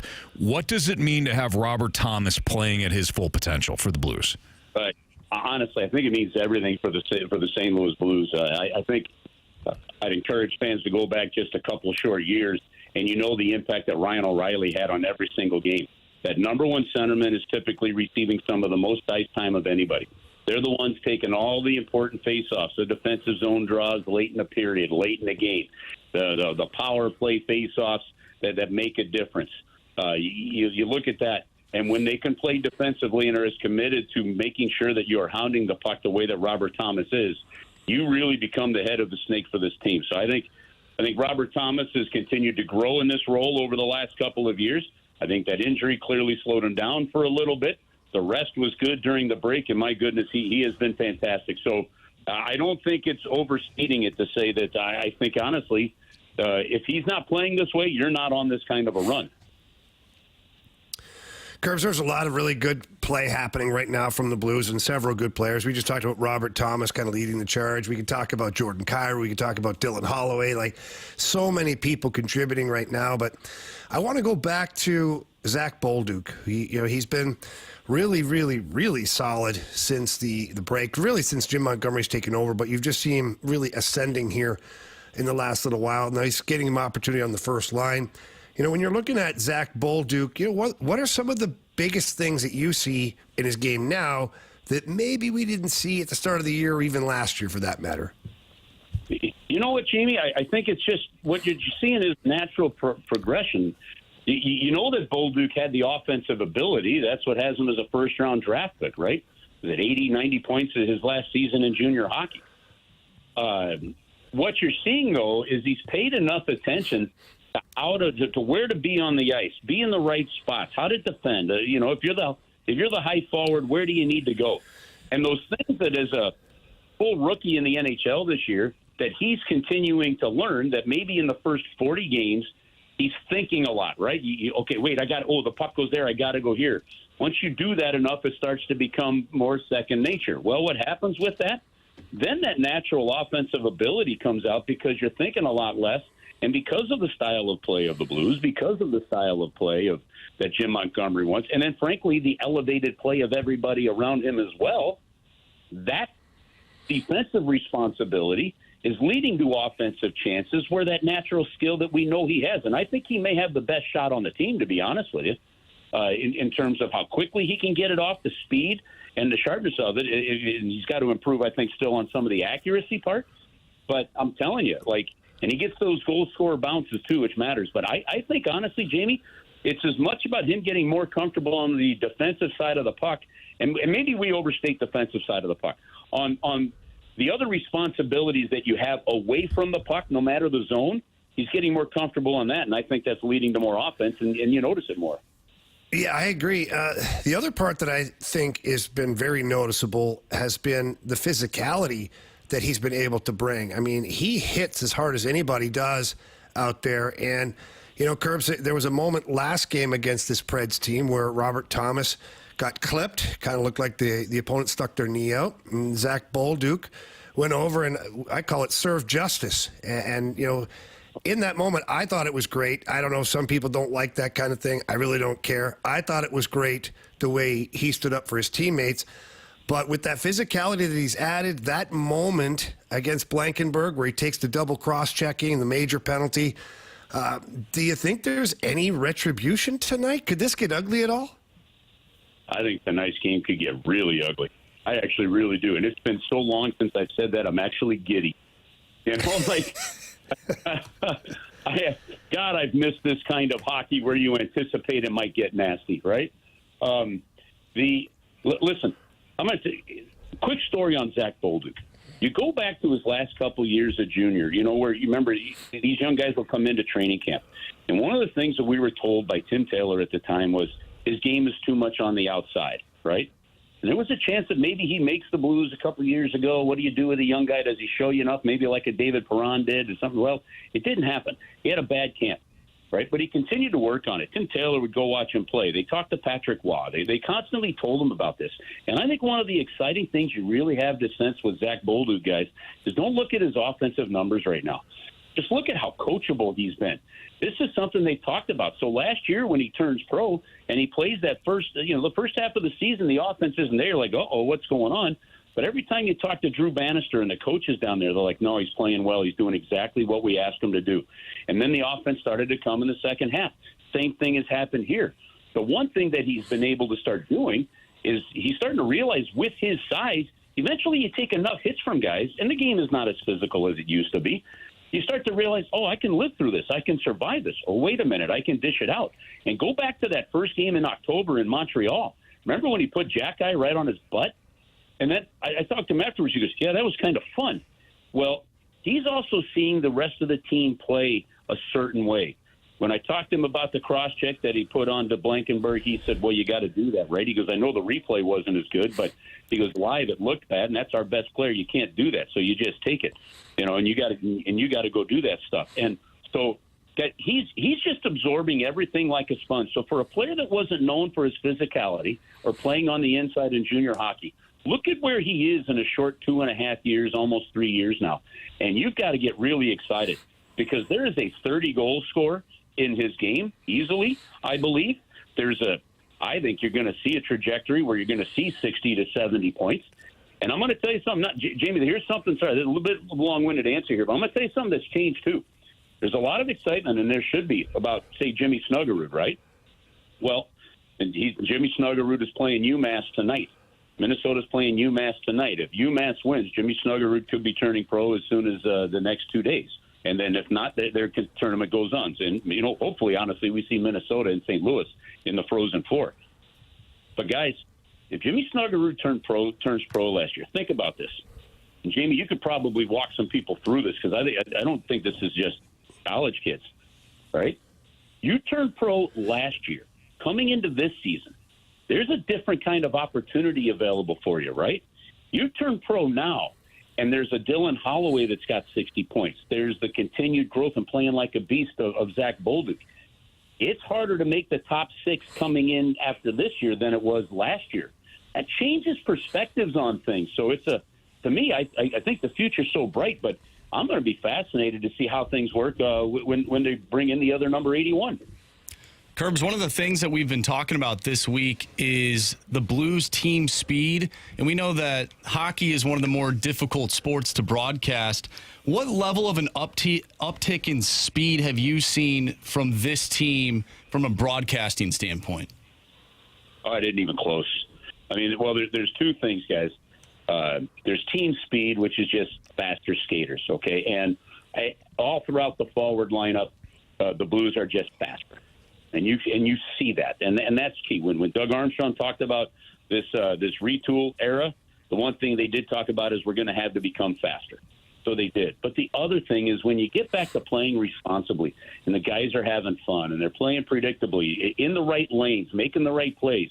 I mean, you go back to that last game, and their three-quarter ice game. The other team would get it to the blue line, the Blues would get it right back. Would just come right back at them, right, against Montreal. Sometimes when you play the right way, you also play fast. So not even the best of skater has to be a great skater. They just got to be where the puck is at the right time. And the style of play makes you a faster team. I think combining those two is what's made this team a really good threat. Curbs, we appreciate the insights. Great stuff. I loved your answer to Jamie's second question there. We know you got to get prepared for a game tonight and watching the Blues potentially win 8 straight. So we'll let you go, and we'll check back with you again next week. All right, guys, let's hope we see some of that nastiness on a little old-school Norris Division hockey tonight. I'd love it. Let's get nasty. Absolutely. All right, thanks, Kerbs. We'll see you. All right, that's Chris Kerber, voice of the Blues here on 101 ESPN. You'll hear him later on tonight with Jamie Rivers and Andrew Marsh. I'm Anthony Stalter. Marsh, that was a really good question because you're right. I mean, the speed, that's something that Kerbs can talk about too, given the fact that he's actually calling the game. Right. He's got to potentially, adjust his game, so to speak, while calling it. And the one thing that I love about Jamie being down on the ice is that, you're seeing that in real time. Mm-hmm. Like, Jamie, how fast do the Blues look down there between the benches? Like, it looks fast on my TV, but I can only imagine what they look like down on the ice. Yeah, it's a big difference from certainly from last year's team. They're just getting from A to B so fast, and you're watching the other team have no time and space. Like Montreal didn't know what the hell to do the first half of that game. Like, I mean, I'm not lying. I'm looking over at Marty St. Louis on their bench, and he's like kind of losing it. And like they've got 3 shots on goal in the first period. They can't figure out how the hell to get across the blue line, let alone do anything else. And then they started to dump the puck in. And then although it happened there was Jordan Binnington got out, stopped the puck, passed it to a Blues defenseman, and they're up the ice again. Mm-hmm. So Marty St. Louis started to lose his mind on his players about where they dumped the puck in. They never stopped dumping the puck in for Jordan Binnington to not get it. They kept giving it back to him. And the Blues kept checking the hell out of him. It was just one of those nights where I think Marty St. Louis was happy that when the last buzzer went, he was like off the bench, like gone. He was like, I'm sick of this. And for those who don't know, Marty St. Louis is the Montreal Canadiens head coach. And he was just like, get me the hell out of here. Yeah. I'm out. I'm bailing. All right, it's fast. He was so mad. It's a fast lane on 101 at ESPN. Should the goal for the Cardinals be to have a Blues-esque season? Well, we heard from Bolduc III on the importance of the first month of the season, and there was some comparables. Of course, there's some aspects too that don't necessarily line up for the Cardinals when you're talking about comparisons between the Cards and the Blues. We'll get into those next on 101 ESPN.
101 ESPN Sports Center.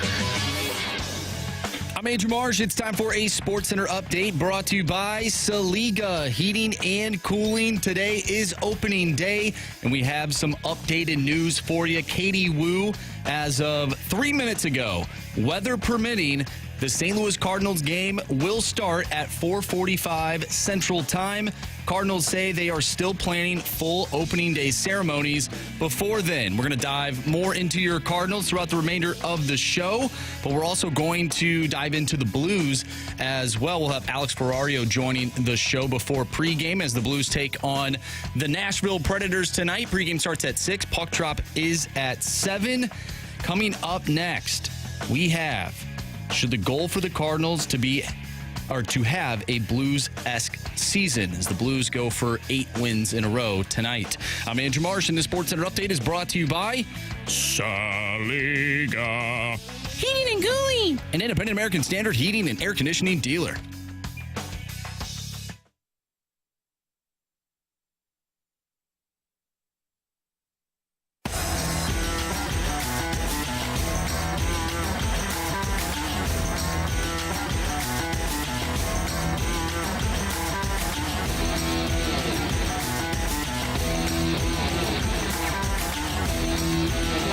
In on 101 ESPN, Jamie Rivers, Andrew Marsh. I'm Anthony Stalter. Happy birthday to our guy, Kerey Davis, who's still enjoying some time out in Hawaii as he took the week off for his kids' spring break. So happy birthday to our guy, CD.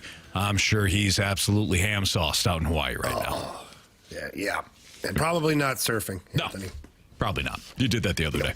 All right. No, I didn't. Should the goal for the Cardinals be to have a Blues-esque season? And what we mean by that is, yeah, you learn about your roster. Yes, some of these young guys play well, but ultimately you have an opportunity to make the playoffs. Yeah, of course. Yes. That would be what the Blues are doing right now. If the Cardinals did the exact same thing, I think we'd all be ecstatic for that, right? Question? Yes. Jamie, you have your hand up? Yeah. Quick question. Mm-hmm. So if the Cardinals are doing exactly what the Blues are doing, are the Cardinals about to go offer sheet a couple of really stud players and steal them away from other team and catapult their team out of a rebuild? See, what you're talking about is lineup construction and finding, that's part of it, right? Finding the ultimate cheat code. And if we're talking about that, then no, the Cardinals are not anywhere close to doing anything like that. Jamie, yes, you got another question, follow-up? Yes, Jamie Rivers, 101 ESPN. Go ahead. Yeah, so some would say that Army overspent on the offer sheets, which now those guys are underpaid, but initially overspent. Is what you're saying about the Cardinals that they're going to go into the international market and overspend and grab some young talent that they know will eventually be in the Major League lineup?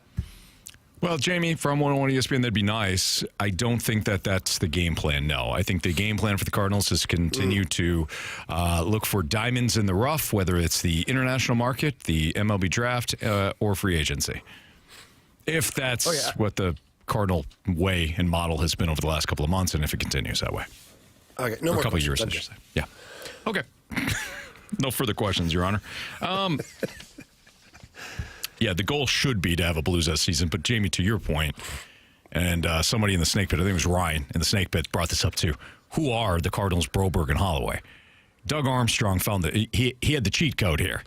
He found I wouldn't even say it's a loophole, it was just a strategy that he used, and he played it to perfection, knowing that the Oilers, with all the high-priced talent that they have on the roster, or if they want to keep some of that high-priced talent in place, they weren't going to be able to bring back Broberg and Holloway. We all know the story. We all know what the situation was.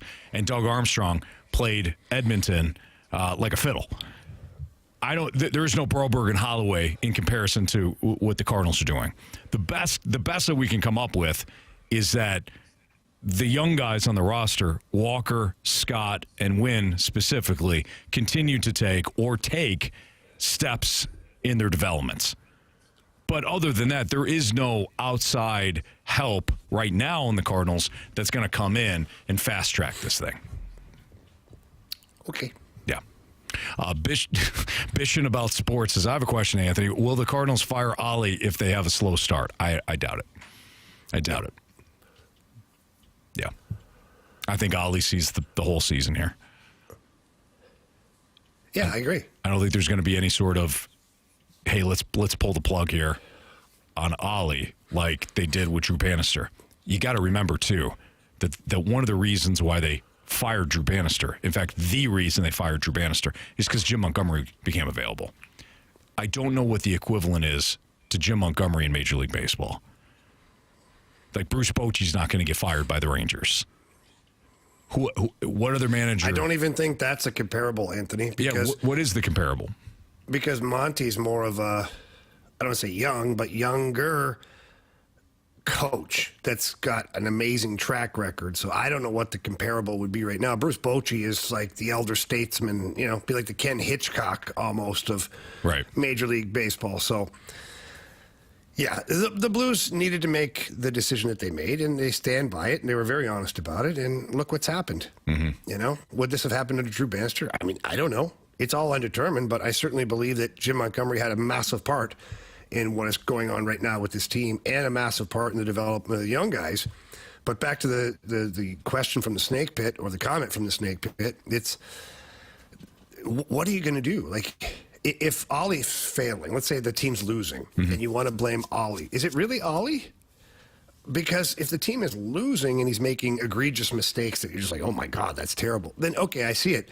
But if they're just losing because the roster just isn't good enough, like, you can't blame the manager at that point. You have to kind of just leg it out for the rest of the season, refocus, and kind of figure out what direction you'd like to go in the following year, whether it's is more roster movement or changes or things that pieces you move on or move away from, or if it's a new manager that comes in. But if the pieces are the same, and the pieces have been inconsistent for 2 or 3 seasons now, it really has nothing to do with Ollie, to be honest. Correct. And do you want, because I know we'll get, if we haven't gotten it yet, we will get the text. Well, could you fire him and bring in Albert Pujols? Do you want Albert Pujols to have this roster? I don't know if he takes the job with this roster. Like, I want Albert Pujols to oversee some of the young guys. But Albert Pujols isn't going to step in and suddenly be a miracle worker with this roster. The starting pitching isn't good enough. So, hey, Albert, come on in, first-time manager. Here's this pitching staff that does not have a legit ace, because there's not that many in Major League Baseball, but Sonny Gray is more probably, if you look in all of baseball, probably more a 2 than a number 1. And the rest of your starting rotation is filled with 4s and 5s and complete unknowns, and a complete unknown in Matthew Liberatore. Go ahead. Let's make do, Albert. Here we go. Now, could he be, Brandon says, I want Albert Pujols. Brandon from the St. Pete says, I want Albert Pujols to be a hitting coach. I don't know if he accepts a hitting coach position. It sounds like Albert wants to manage at some point. Yeah, I don't think so. Yeah. All right, here's BD3 on the hope of the young players taking steps like the Blues, which is another aspect of this conversation. Let's not count our chickens yet, but I mean, I think, look, we would love for this team to make a race of it and be a contender in the NL Central. And they're certainly capable of it if you project out, reasonably positive projections for this group. And the Central is winnable, let's be honest. So from that standpoint, I'm cautiously optimistic. I'm also realistic. And, this isn't, the 2004 Cardinals, but I think that the future looks bright. And that's something that it could manifest earlier than we think. And that's why we're all going to tune in and see it play out. There you go, Jamie. Nothing to worry about. Young guys are going to come up. They're going to step up. They're going to play well, just like the Blues, and maybe win the NL Central. You good? Yeah. Any other much questions? Better now. Okay. No, it all makes sense now. Good. Sounds good. Okay. Speaking of Jamie, he's got his keys to victory tonight for the Blues, and we'll light that lamp next on 101 ESPN.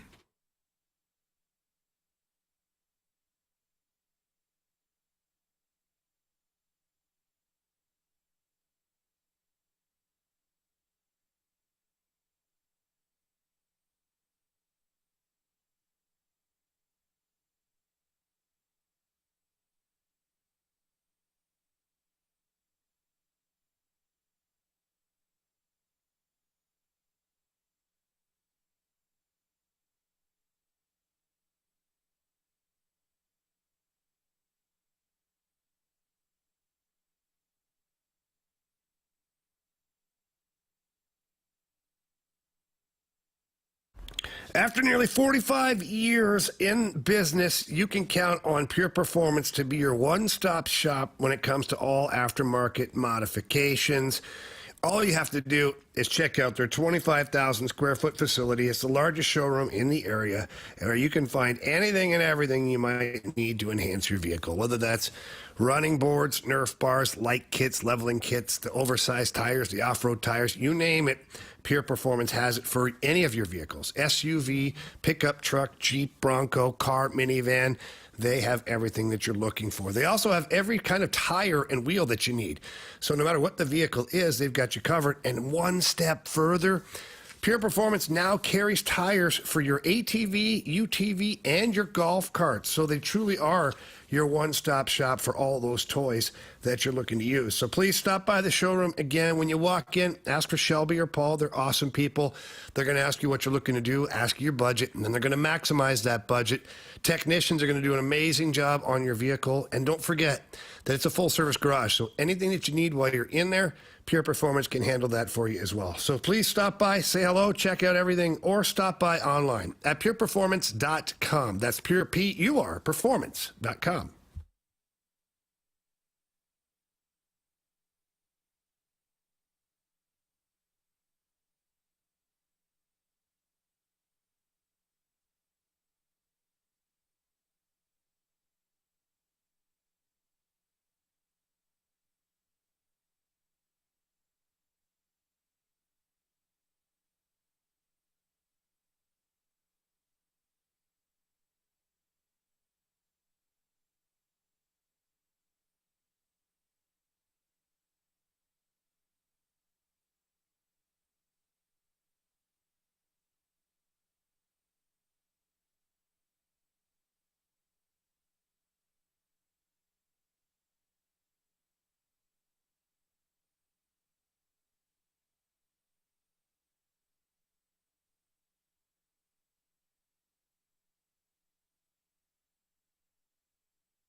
Last night on 101 ESPN, the Cardinals and the Twins should get ready to play here by 4:45. That was the report by Katie Wu from The Athletic, saying that the Cardinals and Twins should have their first pitch by 4:45. So hopefully that's the case, and we get this thing going.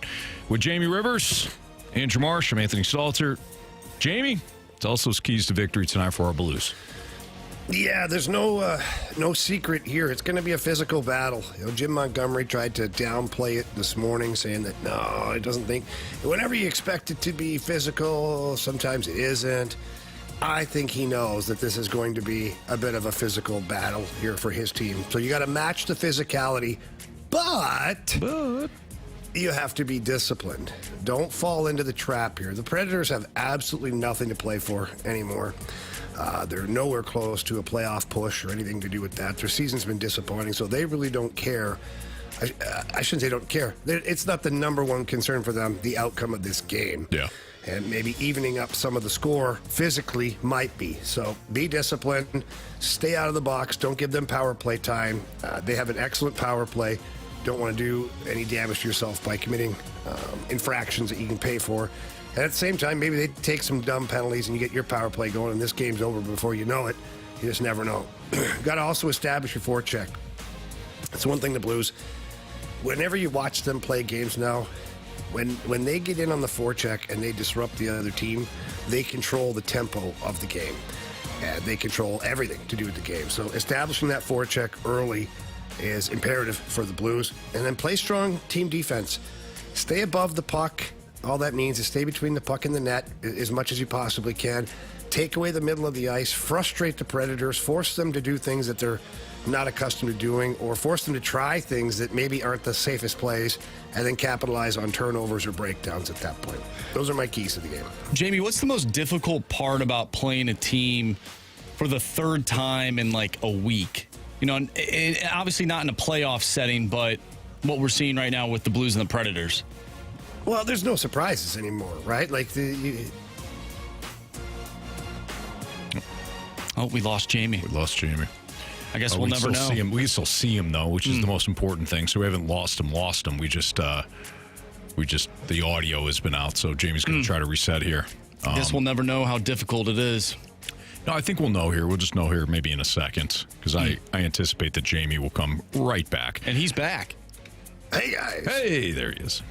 I don't know what the heck happened there. Dropped me out of the room. I thought you guys kicked me out, maybe. No, never. Well, we will in about 10 minutes, but that's your call, not ours. That's a good point.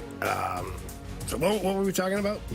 How difficult it is playing a team for the third time, non-playoff setting, but in the regular season like the Blues and the Predators. You were saying that there's no surprises anymore. No, there's no surprises. You know, it's your best against their best. You know what they're going to bring on their breakouts, their systems, and offensive zone, all that stuff. They know what you're going to bring.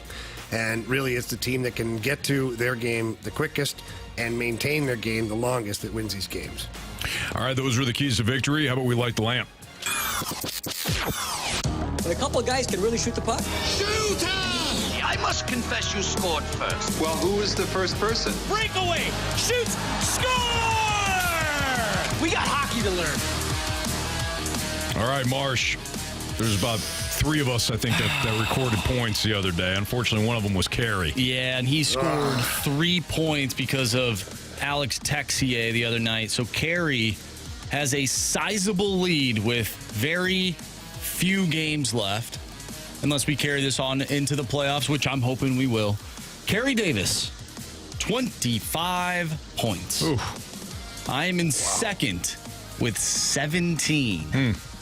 Jamie, you and Anthony are tied at 11. Anthony had Robert the Thomas the other night for 1 point. Yeah. Okay. Well, did CD send you his pick, Marsh? No. Jamie, did you get his pick? Yeah, he says he's doubling down with Texier. Okay. I thought he might do that. Yeah. Okay. Marshy? I feel like at this point, we need points, so I'm going to go with a 3-pointer. And I'm going to go with Tyler Tucker. The Tuck Show, huh? Okay. Jamie, you were actually in third place before I was, so go ahead. What's Bolduc? Is he 2 or 3? Bolduc, I believe, is 2, but let me verify here. I thought he was 3. Oh, what happened to our little scoring system on our... I have it. Calm down, Anthony. Harsh.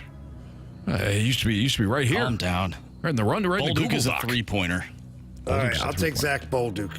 Okay. I think the intensity surrounding him tonight and watching him work the power play this morning, I think he's got one. All right. Yeah, at this point, I just want to beat Jamie. Give me Cairo. I don't see a goalie scoring, so I don't think I'm going to catch CD, so I just don't want to be in the basement. Just want to beat Jamie, so give me Cairo. There you go. Yep, it's a one-on-one matchup. Sounds like a spite thing. No, not even spite, just pride. Personal pride. Don't finish in last. Jamie, have a great call tonight, and we will see you on Monday because you're going to miss another Freedom Friday. I know, I'm so pissed. This is, I think, your 10th Freedom Friday that you're missing. I don't think it's that many, but if it's one, it's already too many. Yeah, well said. I'm upset. Yeah. Well said. Well, we'll see you on Monday, big dog. You got it, guys. Have a good one. You too. See you, Jamie. That's Jamie Rivers. Alex Ferrario is about to join us, and we're going to have the Gauntlet next on 101 ESPN.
Jamie Rivers, Anthony Stalter, back with you here, and we have the pleasure of welcoming our guy Stewie from Stewart's American Mortgage Corporation. Stewie, I know you love the Cardinals, and I know that you absolutely love opening day. All right, Jamie, I'm downtown at the game talking to some people, and, we closed the transaction this morning, too. Bought a house. I actually met the people at the game. They said this is the best day. They closed on their house. Did it in 10 days, did it with the bagel on, and now they're watching the Cardinals come down and kick the you-know-what out of the Twins. That's what we like to see. Come out, make decisions in your life to make your life better. You can do it and be a winner like the Cardinals will be today. You hear the passion and the fire coming out of Stewie right now? That's the same passion and fire you're going to get when you call 314-324-4440. Whether you got a loan question, a refi question, a debt consolidation question, Stewie is Jamie and my guy. He can be your guy as well. He has that old school customer service feel to him, so you can call him or text him on that personal cell phone number. Again, at 314-324-4440. Do so now. Even he's at the Cardinals game. He don't care. He'll pick up the phone. Stewie's the absolute best, and if you miss that number, you can always Google the bagel loan. Thanks, Stewie. Have a great day, guys. NMLS number 226715.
warriors. 4 categories, 1 challenger.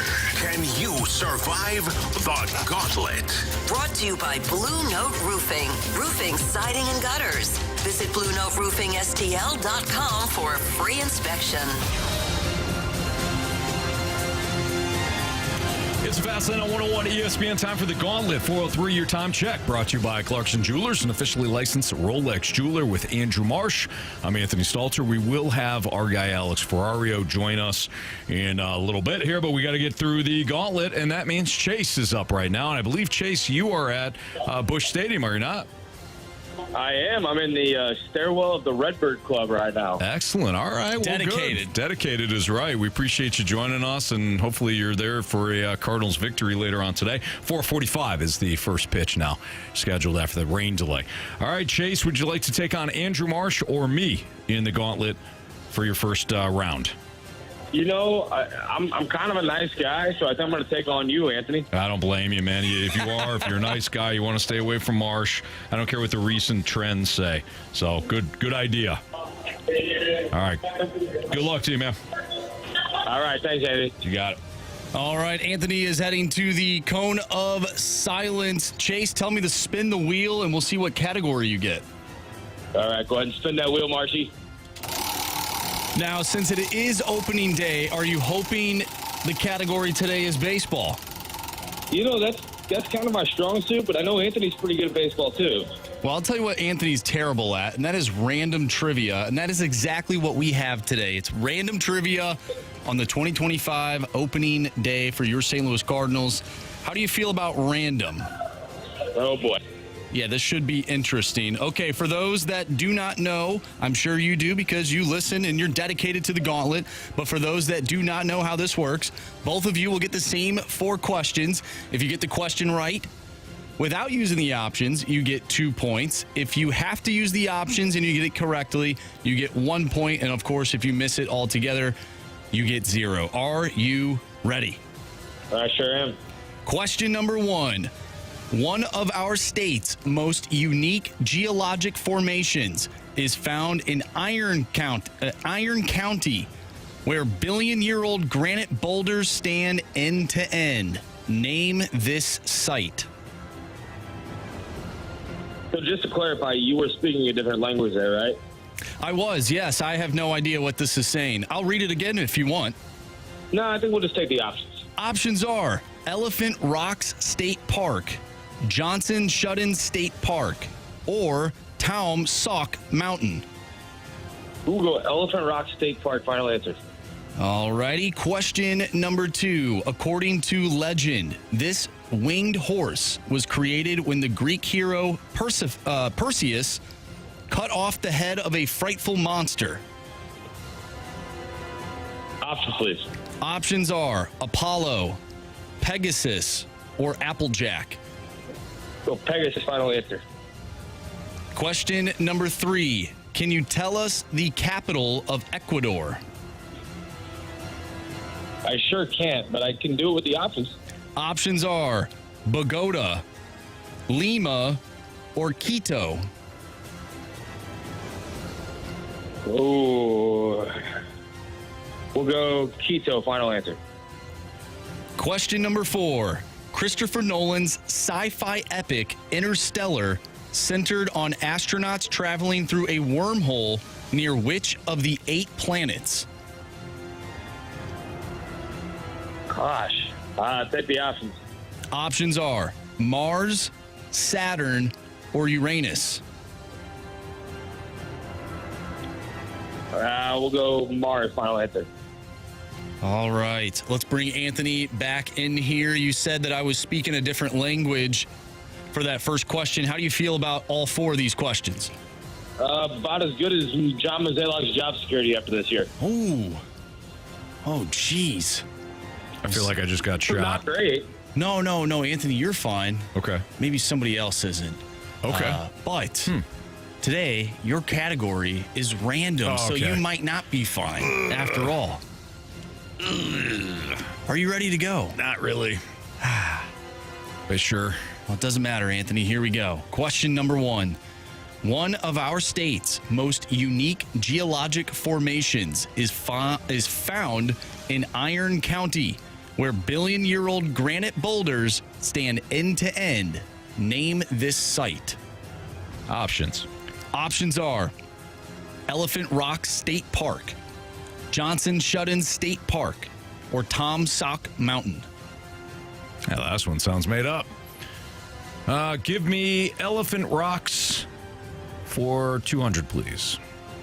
Final answer. Final answer, Elephant Rocks. Question number 2. According to legend, this winged horse was created when the Greek hero Perseus cut off the head of a frightful monster. So you want the name of the winged horse? The name of the winged horse. Pegasus. Final answer. Question number 3. Can you tell us the capital of Ecuador? I cannot, sir. Can I have the options? Options are Bogota, Lima, or Quito. I've heard of the first two. I've not heard of the third one. So why don't you give me the third one? Quito, please. Final answer.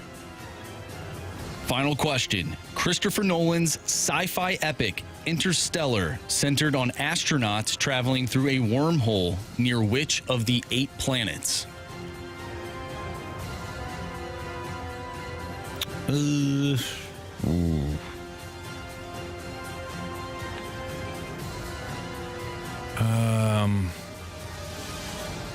I was going to do a shot in the dark, but no. Give me the options, please. Options are Mars, Saturn, or Uranus.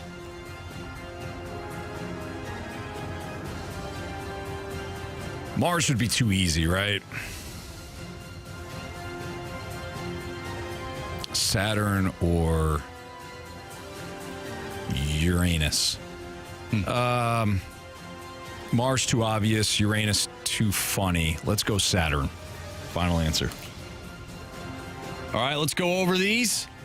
We have Anthony going up against Chase, who is down at Busch Stadium today for opening day, looking for a Redbird winner. We'll see if he can win today in the Gauntlet. Let's start off with question number 1. One of our state's most unique geologic formations is found in Iron County, where billion-year-old granite boulders stand end to end. Name this site. Anthony, you went with Elephant Rocks State Park. Chase, you said Elephant Rocks State Park. The correct answer is Elephant Rock State Park. But both of you needed the options. Okay. Oof. 1-1 is the score. Nice job, Chase. Right on. Question number 3. Can you tell us the capital of Ecuador? Anthony, you said you have never heard of the third one, so you went with the third one. That is Quito. Chase, you also went with Quito. The correct answer is, well, of course it's Quito. We have ourselves a 2-2 ball game. Way to go, Chase. I like your thinking, my man. You both had to use the options. We'll go to question number 2. According to legend, this winged horse was created when the Greek hero Perseus cut off the head of a frightful monster. Anthony, you said Pegasus. Chase, you also said Pegasus. The correct answer is, it is Pegasus. But Anthony didn't use the options. Anthony with a 1-point lead heading into the final question. Let's go. Was it Saturn? Saturn one? Come on, Saturn. Christopher Nolan's sci-fi epic Interstellar centered around on astronauts traveling through a wormhole near which of the 8 planets? Anthony, of course, as we know, you chose Saturn. Chase chose Mars. Oh, no. Okay. If it is Saturn, Anthony, you pick up a Gauntlet victory today. That'd be 2 in a row for you. If it is Mars, well, Chase is going to tie it up because he used the options. If it is Uranus, Anthony, you still win today. How about that? So I'm hoping for I'm hoping for Uranus or Saturn. One of the two. One of the two. Chase. You lose. Not today. What was it? I'll just replay it. I hit the wrong button. You have chosen poorly. You lose. Not today. It was Saturn. Saturn. Chase, I'm sorry, man. Damn you, Anthony. Damn you, I'll be back for Fair to Follow. I'm going to retain my title in Fair to Follow later this year. All right, fair enough. Fair enough, man. Hey, enjoy the game though. It looks like you have plenty of time to get yourself a man soda and still watch the Cardinals pull off a victory here against the Twins. Absolutely. They just started bringing the Hall of Famers out on the field now. And bet the house on Wilson Contreras with the home run today. All right, there you go. Good man. All right. Hey, Chase, have fun. Thanks for playing. Take care, gentlemen. Go Cardinals, go Blues. Thanks, there you Chase. go. Well said. Excellent. He was a good guy. He was a good guy. He didn't go with you. So what was the final score? Because him and I had. So you had 4 points. I had 4. Yeah, he had 3. And he had 3. Yeah. So he chose Mars. He had the first 3 questions he got right using the options. Really. And then you got all 4 questions right. Which is with some good logic too. Yeah. Like I never heard of Quinto. No, it's keto. Keto, exactly. Well, keto I've heard of. Keto is different keto. It's a diet that really focuses on protein only, mainly. But yeah. I wouldn't say that the keto diet was also the capital of Ecuador. No, yeah, I would have had no idea that was related. Yeah. At all. Had no clue. Man, this is kind of tough doing this by yourself. It's awful, isn't it? It's kind of awful. Especially with the buttons and stuff here. I messed up. You're doing great. That's what you are. I appreciate that, Anthony. 4:45, first pitch at Busch Stadium. The Cardinals will host the Minnesota Twins. I'm looking at the FanDuel Sports Network right now. All the Hall of Famers are waving to the crowd. Ozzy is getting off the car right now. Saw Jimmy Ballgame Edmonds, Tony La Russa, Ray Langford. This is a tremendous, tremendous opening day. The best, in fact, in Major League Baseball. I hate to, take us off the topic of opening day. What's your problem? Oh, the text line saying I said this Bogota thing wrong. Apparently it's Bogota. Bogota. I just look at what the sheet says. The sheet says pronounce Bogota. Like Bohart, go fund me, and ta. Go fast lane yourself. Yeah. Yeah. Go fast lane yourself. Mm-hmm. Yeah. Marsh, I think you're doing great. Well, I feel like maybe you would have picked it if I said it right. Do you think so? No. Because I've actually heard of Bogota. Yeah, I've to no go idea. Fun to me. Mm-hmm. Yeah. I've actually heard of that. And then I also heard of Lima. I've also heard of Jose Lima. So I went with keto diet because that one sounded strange. And as everybody knows, I love to go with the outlier. Like Mars is too obvious. So I went with Saturn. Mars and Uranus, way too obvious. Yeah, so, yeah. Like who's going to pick Saturn? Like Saturn, well, this isn't a car commercial. You know what I mean? Yeah. Anyways, what's trending is next on 101 ESPN.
topics in the sports world. What in the wide world of sports is going on here? It's time to find out with What's Trending, brought to you by Elite Comfort Experts. Heating and cooling with no gimmicks, just guarantees. EliteComfortExperts.com.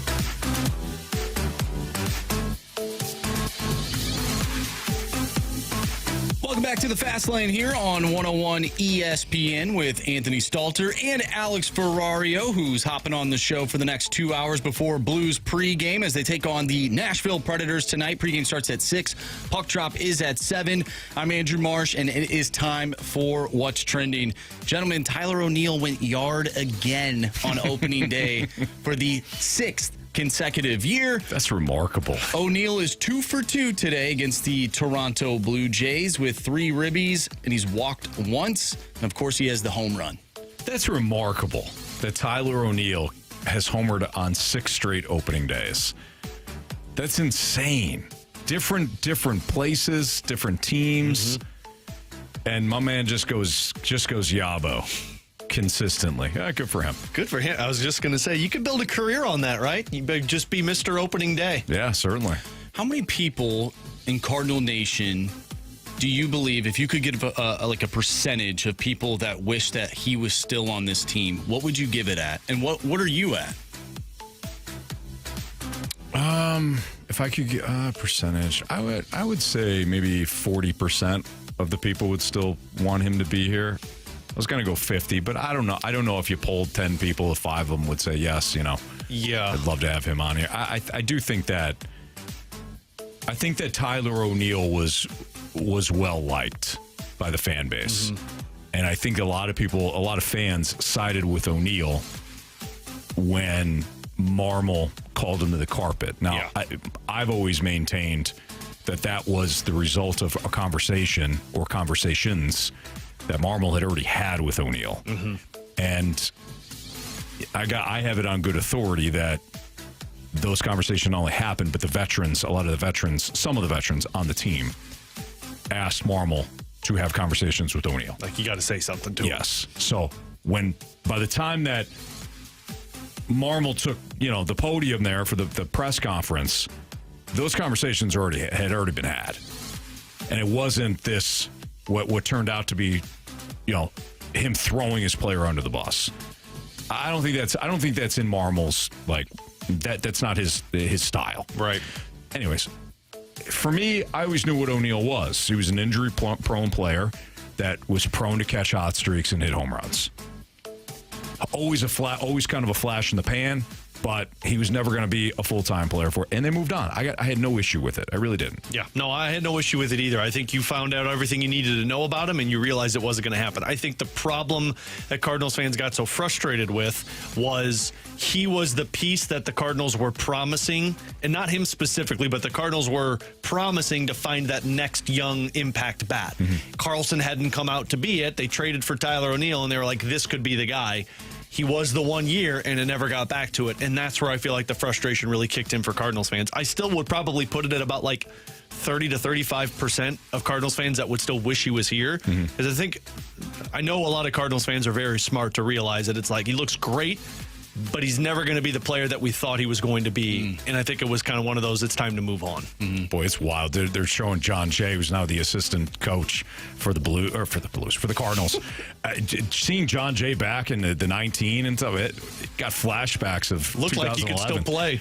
He does. It's crazy. Yeah. So, I was just going to bring up that they're starting to, bring everybody out onto the pickup trucks. What is your favorite aspect of opening day here in St. Louis?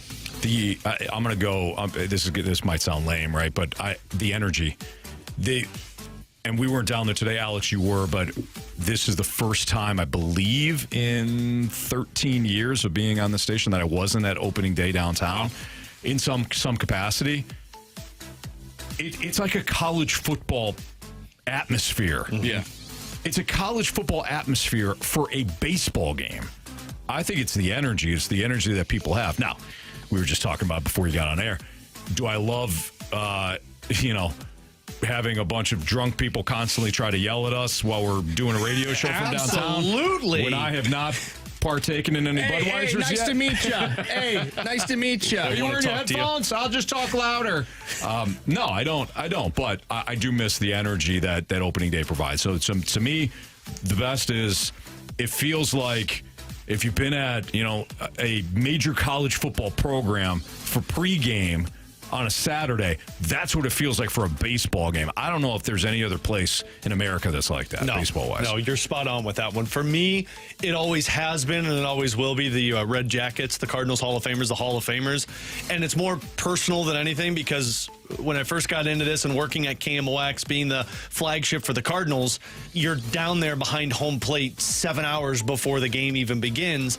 And so you get to be around all these guys and you get to meet them. And, you watched them growing up, you paid attention to them, and then you get to meet them in the personal side of things. And then just seeing them all come out there at once, that's always my favorite, to get to see history stand in one place together. Waterboy from the Snake Pit. And Marsh, I do want to hear what your favorite aspect is. Waterboy from the Snake Pit asks Central Michigan has that same atmosphere at football games. You won't find a better atmosphere in Mount Pleasant, Michigan than at CMU football games. Yeah, on a Tuesday night, too. On a Tuesday. Are you kidding me? A Maction night? Yeah. Nah. It's not even compared. Get the fast lane out of here. Marsh, what's your favorite? I think it's got to be the traffic, all of the horses downtown. You can fast lane off on that one. Provide that traffic. No. I have to talk about the traffic going around the warning track. No, not that traffic. I think my favorite part is just the people, like seeing everybody excited again for baseball. Mm-hmm. This season itself, maybe not so much exciting, but I'm looking at the broadcast right now. That place looks jam-packed. Mm-hmm. And we had question marks like, hey, are people going to show up? There's still tickets that were still available, a couple weeks ago. Now you factor in the weather. Factor in the weather. Maybe, I'll just stay at this bar. Like, I don't really care. It is what it is. I'll just, whatever. That place looks packed right now. I don't see a seat that's open. I see a little top left. Maybe up top. Yeah. Whatever. Above big, But big you know Mac what, line. Marshy? Hey, no, it's fine. When's the Blues game start? An hour and a half, ladies and gentlemen. An hour and a half. But it sounds weird. What? I don't know why, but when you said an hour and a half, I'm like, there's no way. Oh, it is. It's an hour and a half. If Ferrario's here, Blues is coming close. Yeah. Well, pregame. That's true. Pregame's I like to say the Blues hockey begins when I start. Of course. That might be a selfish thing. No, that's what we say here, too, in the fast lane. Yeah, no, we always. Well, I mean, you're here anyway, so I'm never gone. May as well start. Never gone. Yep. Tyler says, still getting chills for opening day, even with less enthusiasm for the hopes of this season. I think that text really encapsulate. Yeah, you got it. Encapsulate? You nailed it. Encapsulates. Expediate.com. .com. Really brings us all together here. You know really what? Sums things up. The one thing I always say, Stultz, is never try and outsmart yourself. I don't. Yeah, no, I live by that every single day of my life. There's only one individual in this building that can use fancy words, and it's Bradford Bruns. Yes. Oh, that is 1,000,000% true. I need a thesaurus, like the dumb down thesaurus when Bradford talks. Mm-hmm. Is there a dumb down thesaurus one? Yes, up here. The brain. The brain. Gotcha. It's like words for dummies up here. Mm-hmm. I like that. Nice. All right, opening day here in the Fast Lane on 101 ESPN and down at Busch Stadium. 4:45 first pitch following the rain delay. Cardinals will get going against the Minnesota Twins. It'll be Sonny Gray versus Pablo Lopez of the Twins. Sports Six Pack is next. 314-399-9646 is the Air Comfort Service text line. So if you've got any questions for us, part one of the Six Pack is next. Alex Ferrario in for the guys. Andrew Marsh, Anthony Stalter. Got the Six Pack next on 101 ESPN.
101 ESPN Sports Center.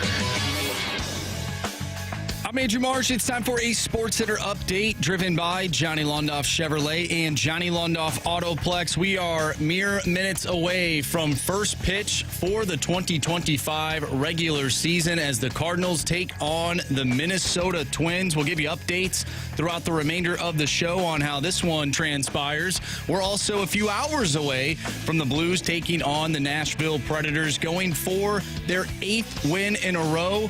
We have Alex Ferrario on the show. He'll be on the pregame as well. Pregame starts at 6 o'clock. Puck drop will be at 7.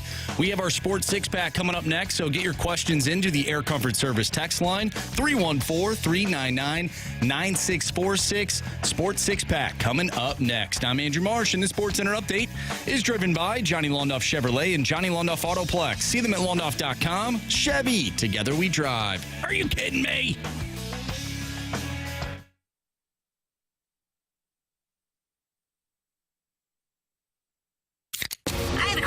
It's time for the Fast Lane to answer your sports questions. I want to ask you a bunch of questions, and I want to have them answered immediately. Asking me all these weird questions. Answer the question. Answer the question. Answer me! The Sports Six-Pack is now.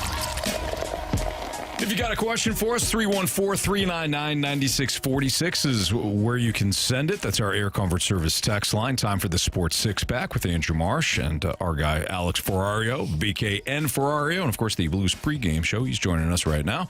I'm Anthony Stalter. Fire away, Marsh. Question number 1. All right, gentlemen, with it being opening day and the Blues going for their 8th win in a row, I think we have maybe forgotten that there's basketball on tonight. We're talking basketball.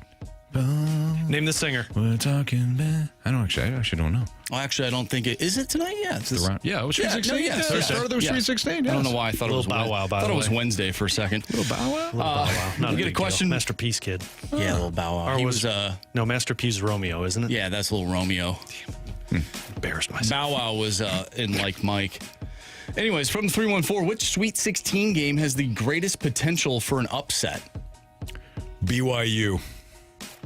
It's the first one. It's BYU over Alabama, because sometimes Alabama has zero interest in playing defense. Yeah. And that total is one of the highest, I believe, in NCAA tournament history. The total right now is 175.5. I wouldn't be shocked if it got up to like 176, 177 before tip-off. But that's the one that I think tonight. Did you ask me tonight or the whole the whole Sweet 16, Marsh? Whole Sweet 16? Okay. Let me look at tomorrow's games. All right, I'll give you one tonight and one tomorrow. How about that? Tonight, I like BYU over Alabama. If I'm just going to try to pick out an outright upset, I think most would say Arkansas over Texas Tech. And I think Arkansas is the favorite, aren't they? No, they're not. Oh, they're not? They're a 5.5 point dog. Oh, okay, never mind. But Texas Tech, to me, I think is underrated. I think that they've got one of those. They got a great balance of offense and defensive efficiency. I know Arkansas is kind of the hot team right now, and they're the ones that everybody's got circled. But I think BYU tonight, because it's going to be a high scoring game, and if Alabama doesn't work inside out, they've got the bigs. BYU's not physical down low. If Alabama takes that route and turns it more into a rock fight, I think Bama's fine. But if they try to run with BYU and BYU catches fire from the perimeter, I think BYU could pull off the upset. Tomorrow night, I like Ole Miss over Michigan State. Michigan State's got a lot of depth, but that's really what everybody talks about. Two things with Michigan State: Izzo and the experience, and then of course the depth. Well, to me, if you don't have that top-end talent, and we're just talking about, they got guys off the bench. I don't care.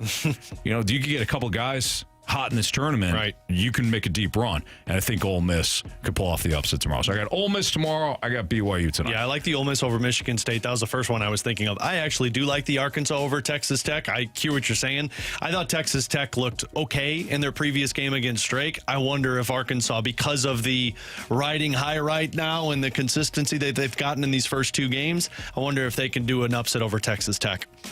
Kentucky, too, by the way, has already beaten Tennessee twice this season. So I want to watch out for the Wildcats as well. Zoosh's Wildcats. He likes to hear that. Yeah, he does. Question number 2. From the Water Boy, the Snake Pit and Gator are wanting to know, how long did it take you last night to assemble your puzzle? There's a 2-part question to this. I will say I have not worked on the puzzle yet. What? Well, hang on a second. Puzzle guy, Marshy? Hang on a second. I got my Adam Wainwright puzzle that was stolen from me a year ago. I got a new one as a gift from Gator in the Snake Pit. I need to get all of the, like when you put a puzzle together and then you pieces.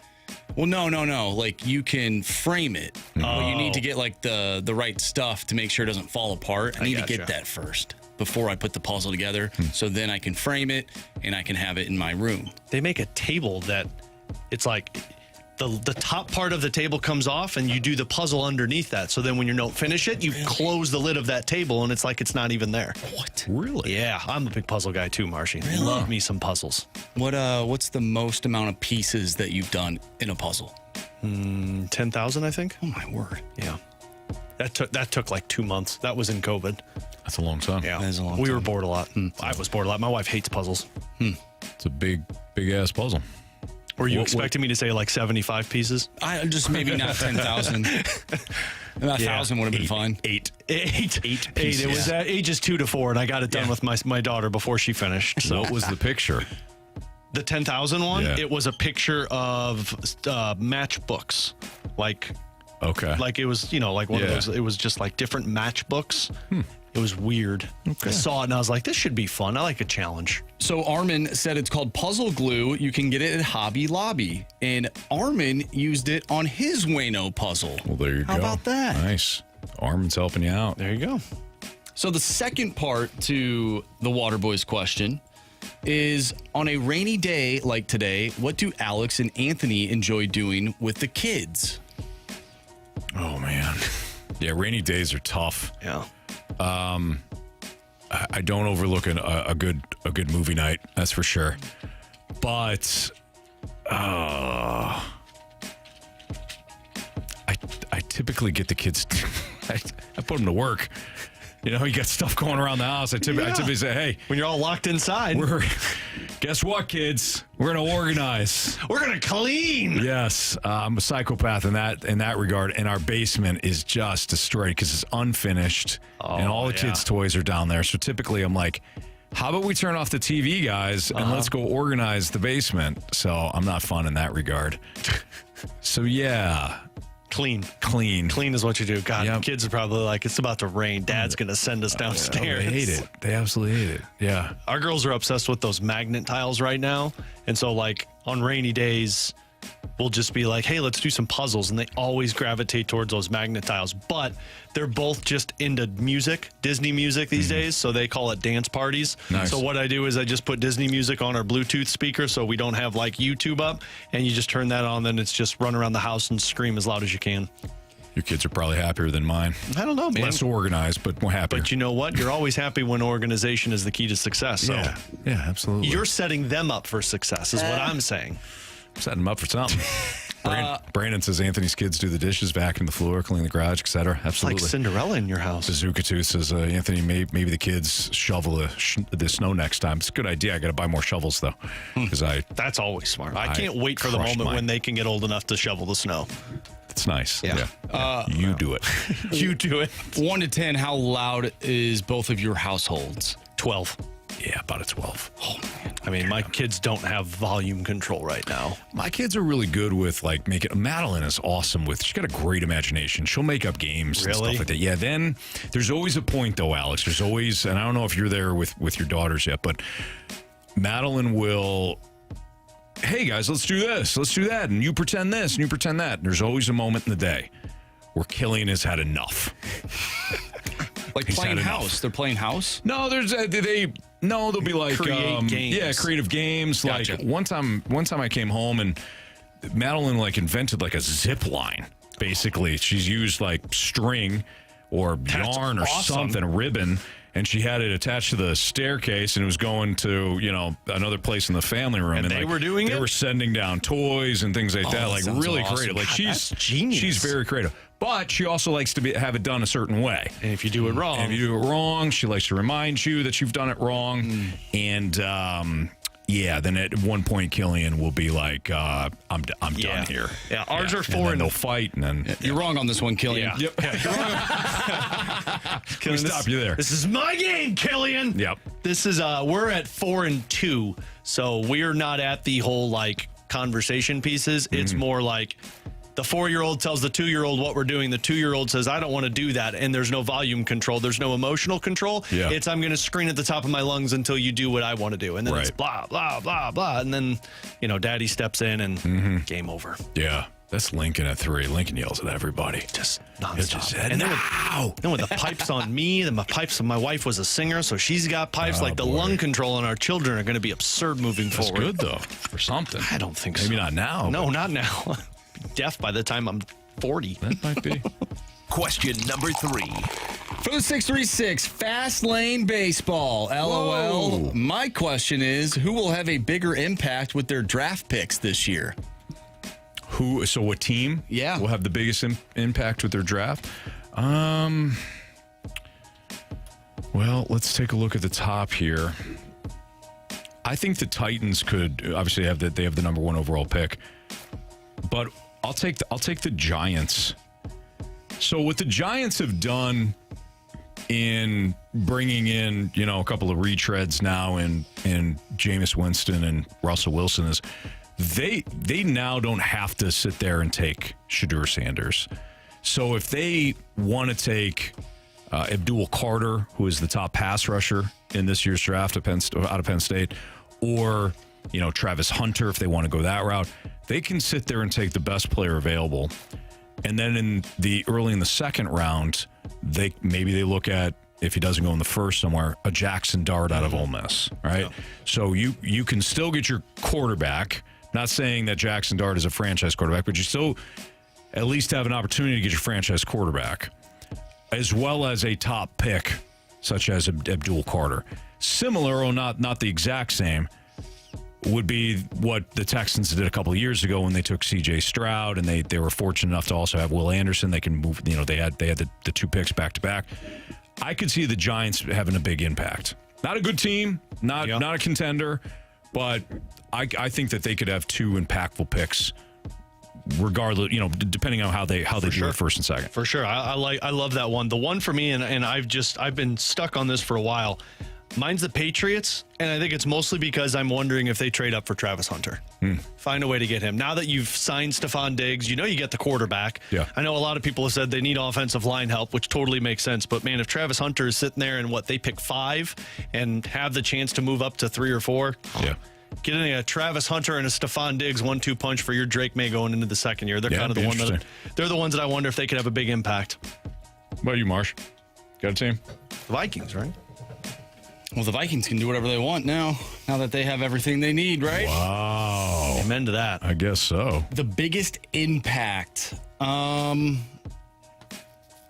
I think it's got to be the Giants, right? That's who I'm thinking at 3. Yeah, like you have Russell Wilson, you have Jameis Winston. I was listening to these 2 cats yesterday. Can't remember who they were, but they're just talking about how because they sign those 2 quarterbacks, like they can kind of go in any direction. And I think whoever they pick, I really do believe like that's going to make an impact because that team needs help all around. Yeah. All around. So I think whoever they go with, I don't want to say it's a safe play, but it's an easy decision whoever falls into their lap. Like you feel good about it. The Bears could be interesting here too, because they've had a remarkable offseason. They've loaded up their offensive line, changed it completely. Definitely. So they seemingly now they kind of know what they're doing. They have a structure in place, and they have a top 10 pick. The Bears could be one to watch. Because your offense is already set. You fixed your offensive line. You bring in the mind of Ben Johnson. Yeah, I mean you bring a difference maker in with that 10th overall pick on defense, and you could be talking a big season. You can add a pass rusher easily. It's a deep draft for pass rushers, so you could land a premium pass rusher at number 10 if you're the Bears. It's Fast Lane on 101 ESPN. Part 2 of our Sports Six Pack is next. So 314-399-9646. It's our Air Comfort Service text line. Keep those questions coming in. We'll do our Part 2 of our Sports Six Pack next.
have a question. It's time for the Fast Lane to answer your sports questions. I want to ask you a bunch of questions, and I want to have them answered immediately. Asking me all these weird questions. Answer the question. Answer the question. Answer me! The Sports Six-Pack is now.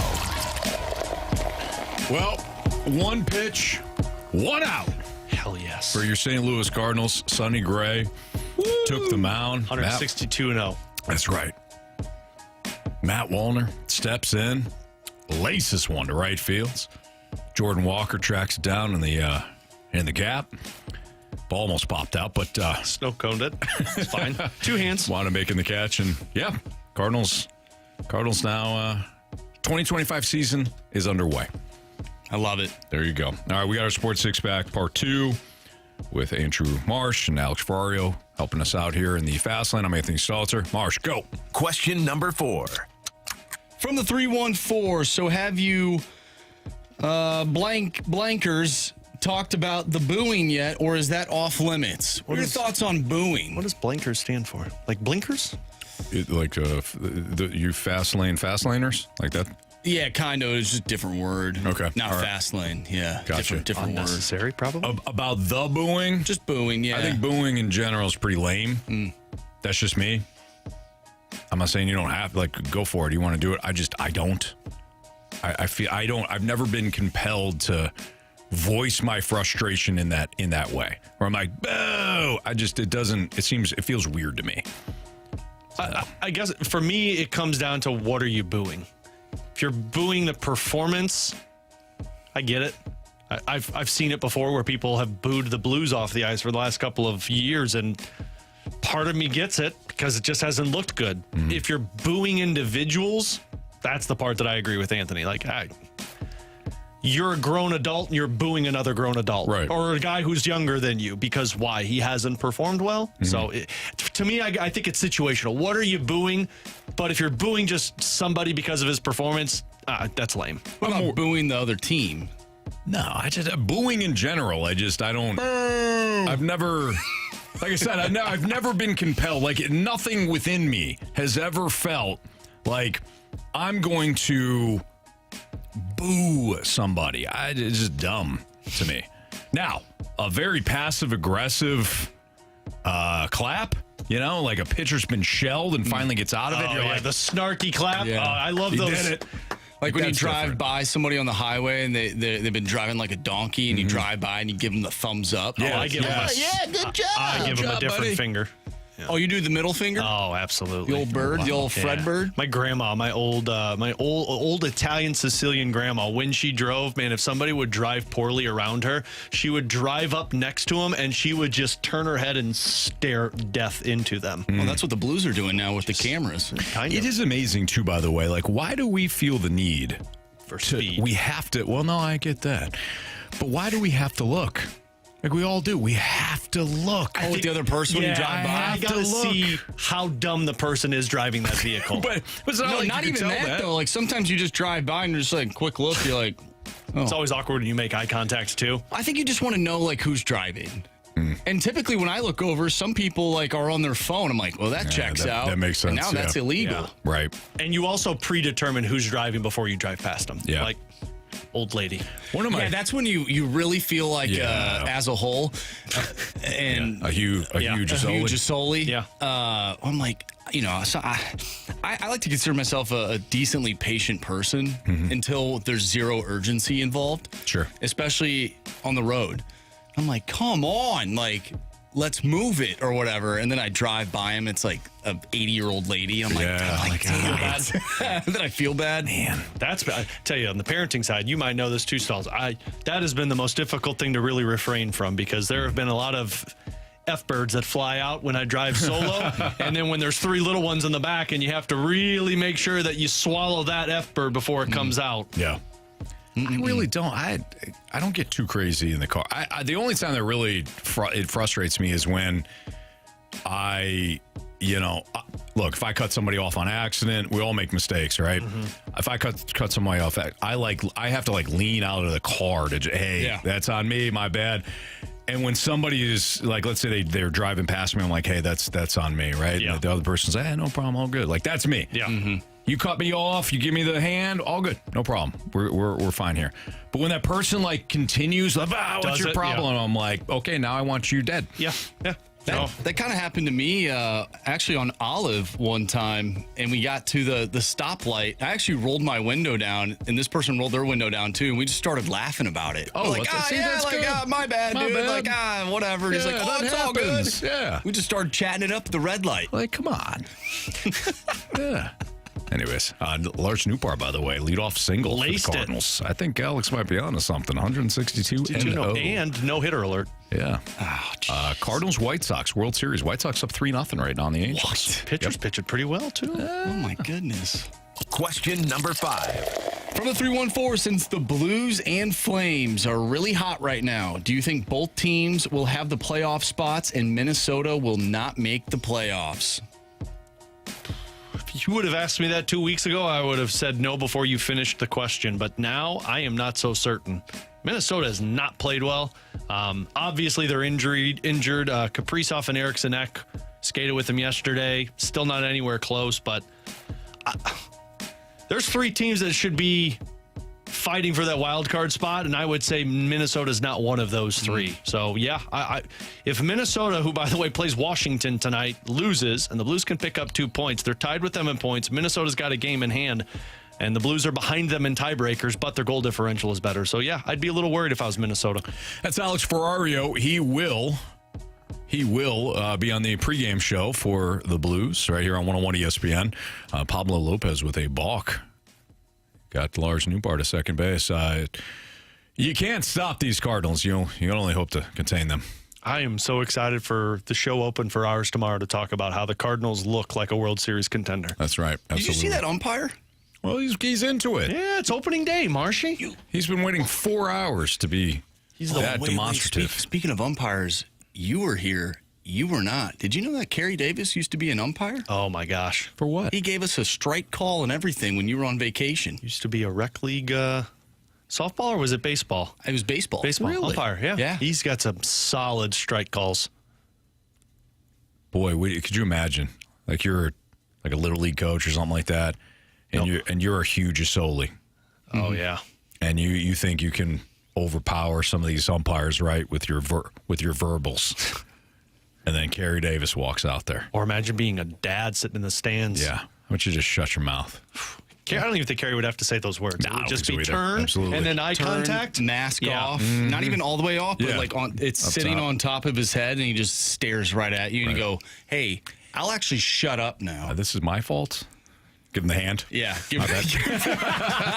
My bad, sir. It's on me. Please turn the other way. I'm going to go change turn the into pants. Chris Pratt in Jurassic World. Yeah. Right? Yep. We're taming raptors right now. Yep. All right, it's Fastlane on 101 ESPN. Is the NL Central completely up for grabs? That's next on 101 ESPN.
5:05, your time check is brought to you by Clarkson Jewelers, an officially licensed Rolex jeweler.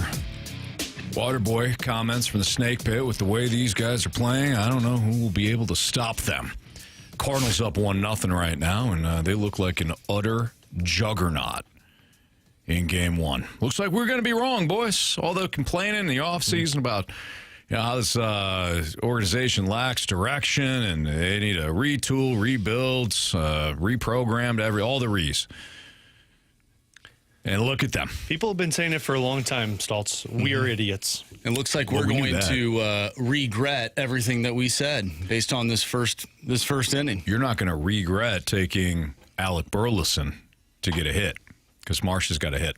Yes. Nice job. By the way, Marsh had mentioned something in the break that I want to point out because I thought it was accurate. The Twins' decision to change their logo on their hat to a Miami Marlins M is one of the dumbest decisions I think you could make. Mm-hmm. That looks like a dumb hat by the Twins. Yeah, they did that last year, I believe. Personally, my favorite Twins logo. They had that crap last year? Yeah, they did. Mm-hmm. We have the TC for the home, which they're using, uniforms. by the way, as their logo on the broadcast. For sure. They use it for the home caps. But the Johan Santana M, if you know what I'm talking about. Yeah. That one in the Metrodome, can't beat it. Can't beat it. All right, so the Cardinals up 1-0 right now on the Twins. It was an RBI single by Brendan Donovan that scored Lars Nootbaar. So, again, these Cardinals likely unstoppable all season, likely heading to an NL Central victory, or NL Central first place showing, because the NL Central is completely up for grabs, boys. I had said, Alex, when I don't know if you were in the car yet trying to beat the traffic and come back. Sitting in the traffic, but yes. But we had the discussion about expectations. And I said, all right, now imagine the same roster. Because all of our expectations like, well, yeah, we could see, this team winning at least the same amount of games that they did last year. Marsh even had them winning like 107 games. And we kind of recognized the fact that Marsh was kind of giving them the opening day bump. But nonetheless, like the expectations were probably a little higher than what we thought. What? And I said, all right, now put this same roster in the NL West. Now, how do you feel? Fourth place. Now put this same roster in the NL East. How do you feel? The third, fourth place. Fourth place, yeah. Fourth place. Okay. Yeah, man. So what does it say about the NL Central that we do have, despite complaining all offseason, we do have slight optimism that the Cardinals might actually surprise this year? Yeah. This NL Central is completely wide open. Yeah. It's the easiest division in baseball. And I mean, even Bill DeWitt III, when he was on with us today, he's like, yeah, we have tried to put a emphasis on a youth movement, but we also understand as a front office that this division is winnable. And I think that has been the statement for the last 5+ years, you could argue. And I can't push back. I look at it. To me, I think the Cardinals are probably the third best team in the Central because the Cubs have made the most upgrades, and the Milwaukee Brewers just are a team that I can't doubt anymore. Yeah. But what does that say when I have to squint to see those two teams ahead of the Cardinals? Because if things go right, yeah, I could see the Cardinals being the better of all of these teams in the Central because that's just where you're at. You've got two teams that are unwilling to spend money, one team that's willing to make trades but not give money long-term extensions, and another one that just has devil magic in a lot of their players that they continue to bring up, but once again, aren't aggressive. Mm-hmm. It's actually very beneficial that the Cardinals are in the NL Central. Imagine if you're another team in Major League Baseball trying to do what the Cardinals are doing, but you're playing in the NL East. You're playing in the NL West. Like, you're not a good team. Yeah. But the Cardinals, they have the opportunity, a little bit of leeway to do what they're doing and kind of get away with it, staying somewhat competitive. I don't know if you can get away with that if you're in a different division in Major League Baseball other than the American League Central. Yeah, I think to your point, if you're the Rockies, you're liquidating anything you have and you don't have much, and you still are, a good decade plus away from being a maybe fringe contender. Yeah. And I mean fringe contender. So if you're the Rockies, you just quit. But if you're right. So if you're the Cardinals, based on the division, and you do have somewhat of a shot. Isn't that why though Cardinals fans have gotten so frustrated over the last however many years. It's one of the reasons why I think they have every right to be frustrated. Because to Marshy's point, we can sit here and say, like, yes, it is favorable to be in this division because you do have an opportunity to pounce on the other teams. Mm-hmm. But, man, for the last 5 years, I'd say you'd have that opportunity, but you kind of wanted to go the easier route of not spending the money or the assets to make your team that unbeatable squad in the NL Central. Imagine being the Patriots with Brady and Belichick and only winning 2 Super Bowls. Mm-hmm. Playing in the AFC East for the longest time, the biggest joke of a division in the National Football League. Yeah. No quarterbacks, GMs who must be drunk all the time, especially on draft nights. Fair. Horrendous drafting, horrendous roster building. 0 QBs, and the Patriots are like, we'll take advantage of it. We'll win 2 Super Bowls. Yeah, we'll go out there. There is something to that. Now, the baseball, 162 games, no salary cap, things like that. It's obviously it's not apples to apples. But again, the NL Central has been there for the taking. Yeah. You really have only had 1 contender, 2 contenders each year. The Cardinals and whatever cycle, whatever team was on that cycle. Yeah. The Brewers for a little while, the Reds for a little while, the Cubs for a little while, the Pirates for those 2 years. Pirates for a couple of years. Right. Yeah. You have not taken advantage of it. So, Alex, to your point, I think that is something that Cardinals fans should absolutely be frustrated with. And at least I guess that's where my frustration comes from with the Cardinals, because I'm labeled as the Cardinals hater on our show. And it's not that I hate this team. I love this team. Mm-hmm. I'm frustrated when you had 1 season of an MVP of a guy you did not expect in Tyler O'Neill, and you didn't make aggressive moves to put troops around that squad. Yeah. And then when you had 2 guys who were in the MVP conversation and 1-2 and Goldschmidt and Arenado, and you said, no, our pitching is good enough. Like, that's where the frustration really comes in, because other teams that have that, whether you're the Phillies or the Padres and you have that, I didn't put the Dodgers and, the Mets into that conversation for a reason. They say, cool, let's run into that right now. Let's put some assets towards making that team better, and they never got there. Brandon says, but Mo says it's our fault if we don't show up to the at the games. Fast lane that guy. Brandon, you're not wrong, except for that wasn't Mo. That was Bill DeWitt III. That was Bill DeWitt III and Greg Amsinger. That's true. Greg Amsinger. I forgot. Really went after Cardinals fans. Yeah. Like it was DeWitt III that said, this is your fault, and Cardinals kind fans. Of snarkily laughed. And then Greg Amsinger was the one that doubled down by saying, I'm literally saying, you guys are at fault if the Cardinals don't make the playoffs last year. They're during the year. Yeah. He said that. I do remember that. Yeah. So. Which makes sense. Greg Amsinger, pride of Lindenwood. You looked at Marshy when you said that, so it's us. Yeah, that's us, both of us. By the way, did you know that they could go fast lane themselves as well, Brandon? Go ahead, sorry. My thesis that I made for Lindenwood, mm-hmm. I didn't write a paper. I wasn't about that. I did like a website type thing. Sure. But I interviewed Alex Ferrario. You did? Did you? I did. No kidding. So Alex Ferrario is part of my thesis. I got Marshy graduated from college. He did. Congrats, guys. Yeah. Way to go. Mm-hmm. You guys are the pride of Lindenwood. Yeah. I mean, look, Greg Amsinger thinks it's your fault. Marshy and I don't think it's your fault. No. Marshy and I, we think it's the Cardinals front office fault. Yeah. That's where we stand. So that's the real Lindenwood pride right there. Walrus King, don't let facts get in the way of a rant, Anthony. That is true. AB, fast lane, Greg. For show. Yeah, I'm with you. He also was the one that told us that Arenado looked great in the batter's box for one game that he was there, and he said he's about to break out. And did he? Nope, that was last year. Okay. And I forgot what he did at the end of the season. Well, do you remember? One good. Greg also stole a point that I made once. Was that on Helsley? I can't remember. I thought it was a few different ones that he stole. He steals content from you? Yeah, he does. Yeah. Maybe you guys just think the same. Who Probably would coincidence. steal anything from your show? Right? Who would do that? I mean, come on. I specifically put on my folder 2025 lineup game in quotes, or not in quotes, but in parentheses, in all caps, do not use for opening day. And what happened? You guys didn't use it. Yeah. Direction, communication. Yeah. It's important. I follow rules. Plus, Bradford was on the board, and Bradford would never disrespect Well, and also, I'll be honest, Bradford had a very frazzled day today. Yeah. So. Yeah, maybe some technical issues. I told Bradford he needs to go home, crack open a nice Budweiser, and just... Does Bradford drink? I don't even know if he drinks. Probably not. Yeah. Probably not. What a good guy But he he should. Yep. After today. Yeah. It's the Fast Lane on 101 ESPN. Let's get back into the Blues. Alex, of course, will have the pregame show on 101 ESPN starting at 6 o'clock.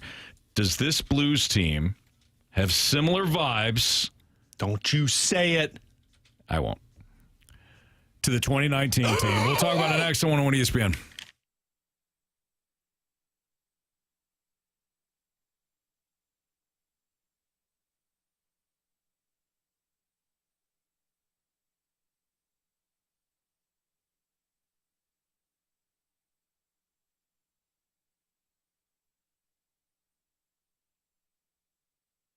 Underdog Fantasy is where you can play baseball all season long, not just for opening day, but for the remainder of the season as well. Underdog Fantasy available now in Missouri.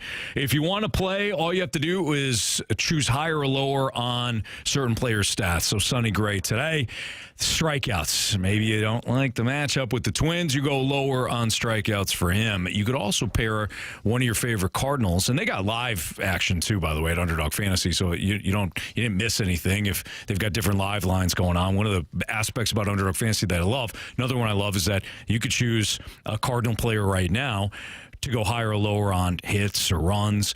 Then tonight, pair him with a Blues player to maybe go higher on his point total or his goal total or a save total.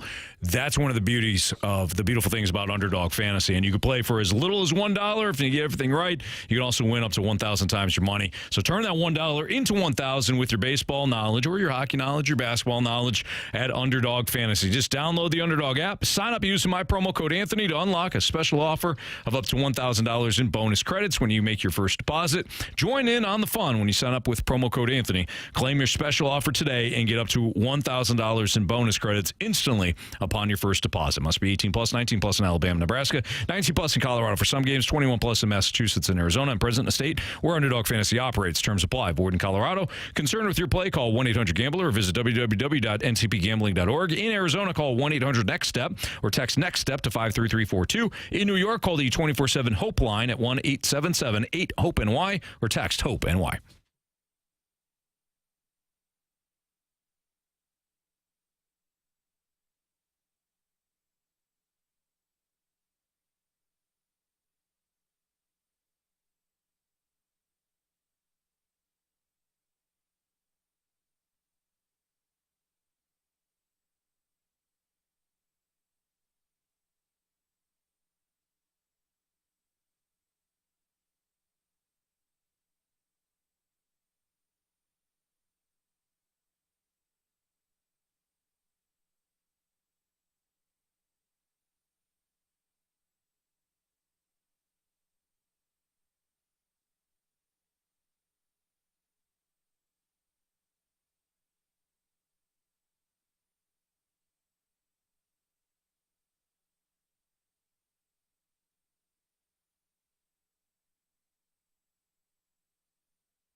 style is similar. The personnel clearly is a little different. I think that 19 team, I think that optically on paper, they looked a little bit more dangerous, because you have more established players. From a defensive standpoint, I actually like our defensive core a little bit better now than I did in 2019. I mean, that's with Alex Pietrangelo and Jay Bouwmeester, but I just look at that back end with all those games and all that experience. Some champions, some not, which makes me hungrier. But the one wild card with their experience is they can move. There's not a lot of defense in the league that have played as much as they've played that can still skate.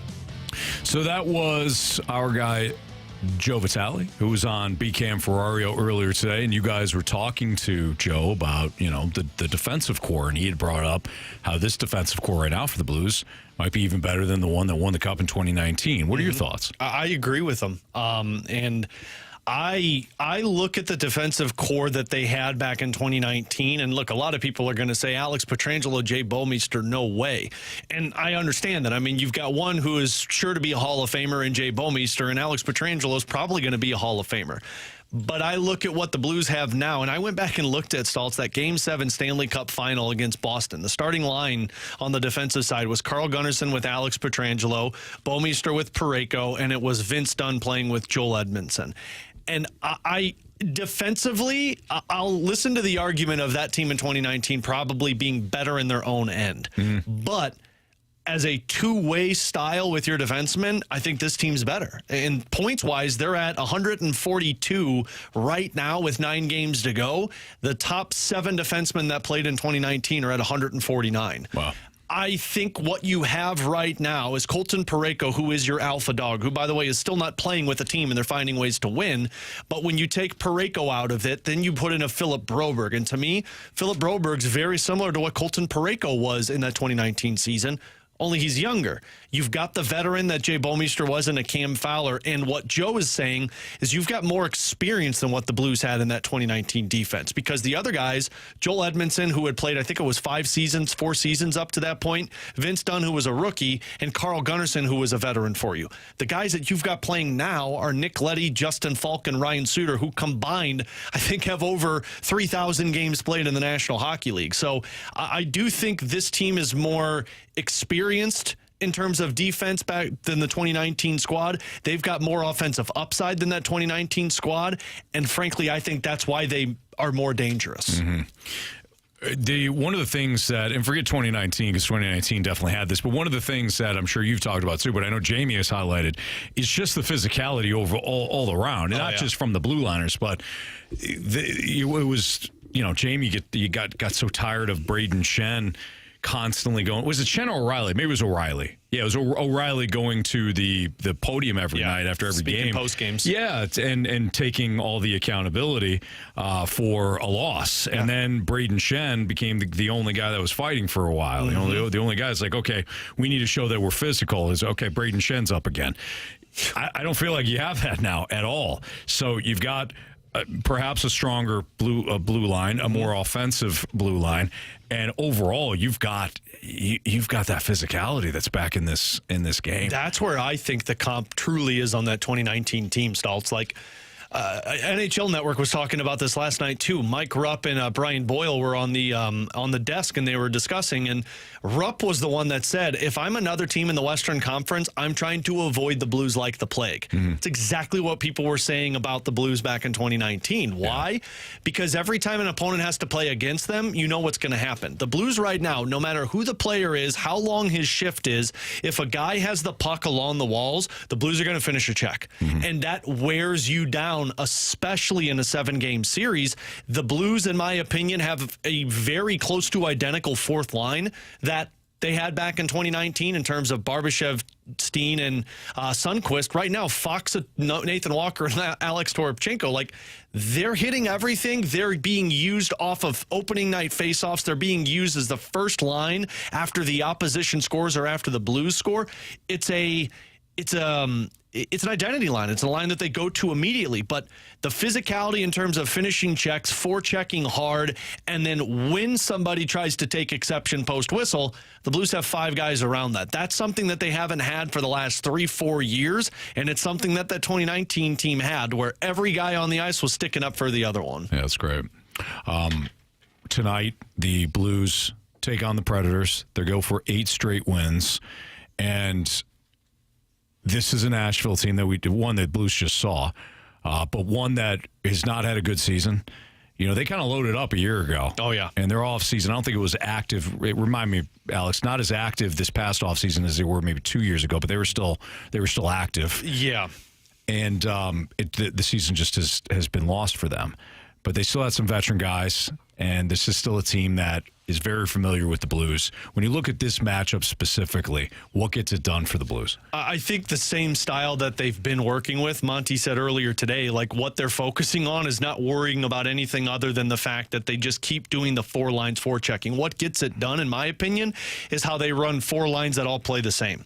Because typically what happens is the opposition will circle a line, and they'll say, that's the one we got to deal with. I'll never forget a conversation during that first round back in 2019, not to compare them again, but I asked Mark Scheifele on the Winnipeg Jets, like, how do you prepare for the Blues? And he said, right now, we've got to find a way to eliminate that Vladimir Tarasenko line. They were playing great at the time. And if I'm not mistaken, it was Jaden Schwartz that had a massive series against the Winnipeg Jets, which was playing on that line. Mm-hmm. They circled them and they said, this is the line we got to figure out, because the Blues had 3 other lines that were playing the exact same way.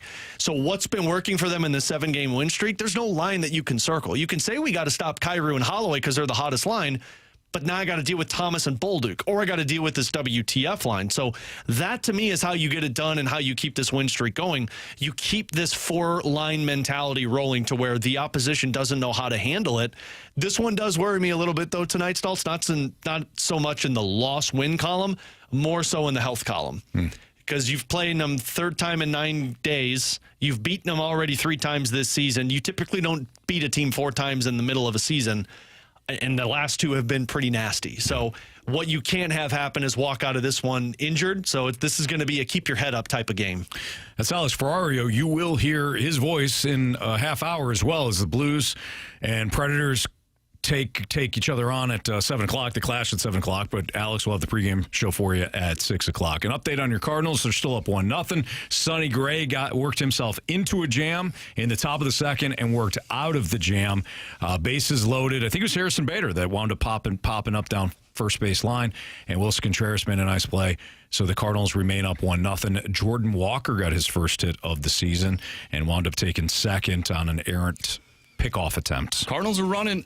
They're running early. This team looks unstoppable, Marsh. And one thing that you and I did earlier was we effectively cursed the Reds. Yeah, we did. The Reds were up 3-2 against the Giants in the top of the 9th. Yeah. For all intents and purposes, Cincinnati Reds were likely to win that game and the division. Yeah. And the Giants are now up 6-3. Monstrous top of the 9th for the Giants. Anthony, there's more than one person in this building that can curse a team. Right. And do it the right way. Did you guys put the conductor hat on when you did that? No. Wow. We just simply... You guys might have more powers than BK does. Well, I want to go that far. Yeah, no, BK's still the OG. BK did bring the rain today. Yeah, he certainly did. Yeah, moments after he told Bill DeWitt III, it's looking great outside. Oh, jeez. That did not happen. It did. He's like, kidding. no. BK told him, he's like, oh, looks like we're going to avoid the worst with the weather. And 10 minutes later, just... Boy, he's got a gift, doesn't he? Gift or curse, Stoltz? How do you want to view it? It depends on who you are. Unfortunately for that guy, he does not know how to use his powers for good. He only knows how to use them for evil. No, but Marsh and I... We got it locked down. That's for sure. Yeah. Yep. Look at that. Yeah. Way to go. You guys are the next Avengers. Thank you. Yeah, we feel like it. They did announce the new cast. I didn't. I'm expecting that announcement soon for you guys. And guess who's in it? Marsh and I. Yeah. No, I was going to say the Winter Soldier's in it. Right, I'm playing the Winter Soldier this time. Oh, around. okay. Yeah. I don't know who I'm going to be, but Nightcrawler. We don't want to. Nightcrawler. Yeah, Nightcrawler could be it. Yeah. Anthony, you're going to be so confused with this next movie. Oh, yeah. They're bringing back people from like the early 2000s. By the way. Oh, baby. By the way, Lars Nootbaar just went tater. Hit a 2-run shot, scores Jordan Walker, and the Cardinals are now up 3-0. Blast rate. Crushed it. Like we always said, if this guy can stay healthy, he's basically Mookie Betts. Yeah. That's what we've said. Mm-hmm. Or a mixture of Mookie Betts and Juan Soto. Yeah. Like we've said that. We've read off the stats. The hot takes aren't very hot here. They're just takes on this show. Yeah, you're right. Both of those players also have 2 O's in their name. Right? Wow. Mookie, 2 O's. Soto, 2 O's. No coincidence. Nootbaar, 2 O's. 2 O's. Oh. Okay, we've got Bet the Board next on 101 ESPN.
101 ESPN Sports Center.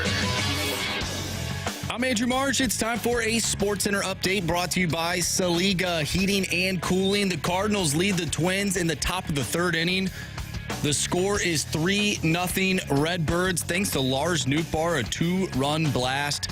If you have missed anything from today's show, including all of our St. Louis Cardinals coverage, make sure you go to 101ESPN.com or check out the free Dobbs Tire and Auto Center's 101 ESPN mobile app. Just head to the podcast page and you'll find all of our interviews and full shows there, and it's all brought to you by the Schaefer Door Company. We are a little over 20 minutes away until Blues pregame. It starts at 6 o'clock. Alex Ferrario will be on the pregame for you.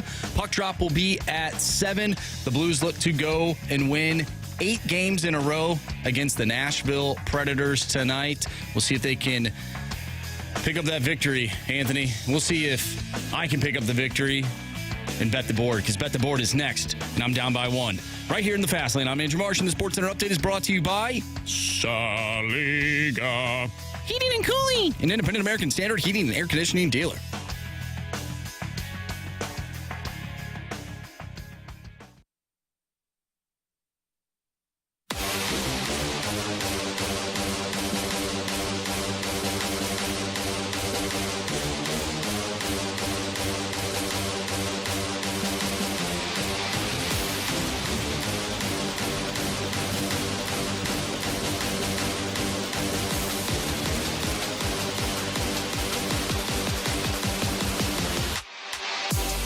It's Fastlane on 101 ESPN. Time to bet the board.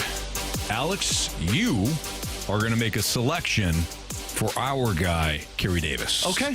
You got CD's pick. I won the last time, so I figure why not again? Yeah, that's where we're going to go. And it's his birthday today, so let's make sure you... Happy birthday, CD. You pick up CD. Marsh, latest standings. Yeah. Whatever. You're probably 1, Anthony. That's really all that matters right now. I had the under last night in that Nets game. All right. My pick tonight. Glad basketball's back. Sweet 16. I said this earlier. Talked about how this team could pull off the outright upset. Well, I'm going to put my bet the board pick where my money is. Wait, where my mouth is. Yes, same thing. BYU plus 4.5 tonight. So I said he could win outright, but I'm still going to take the 4.5. I'm going to put it in my back pocket. You're going to be a smart man on top of being a confident man. Just going to put that in my back. I mean, there's no extra benefit for me to take the, it's not like we get extra points or something like that. You're already leading. Right. Give me BYU plus 4.5. Okay. Against Alabama. I like that one. Keep it right there. You keep your money where your mouth is. Yeah. Your mouth where your money is. My mouth where my money is. Absolutely. I am going to go with the Blues at minus 125 to record the first 5 shots on goal. Wow, you like this play. I definitely like it with the Blues, though, because they have been kicking the crap out of teams in the first period. 16 straight games that they've held the opposition to less than 8 shots on goal in the first period. No kidding. It's a good bet, Marshy. It's a really good bet. I'd be a little worried, though, because it is in Nashville, and Nashville plays better at home than they do on the road.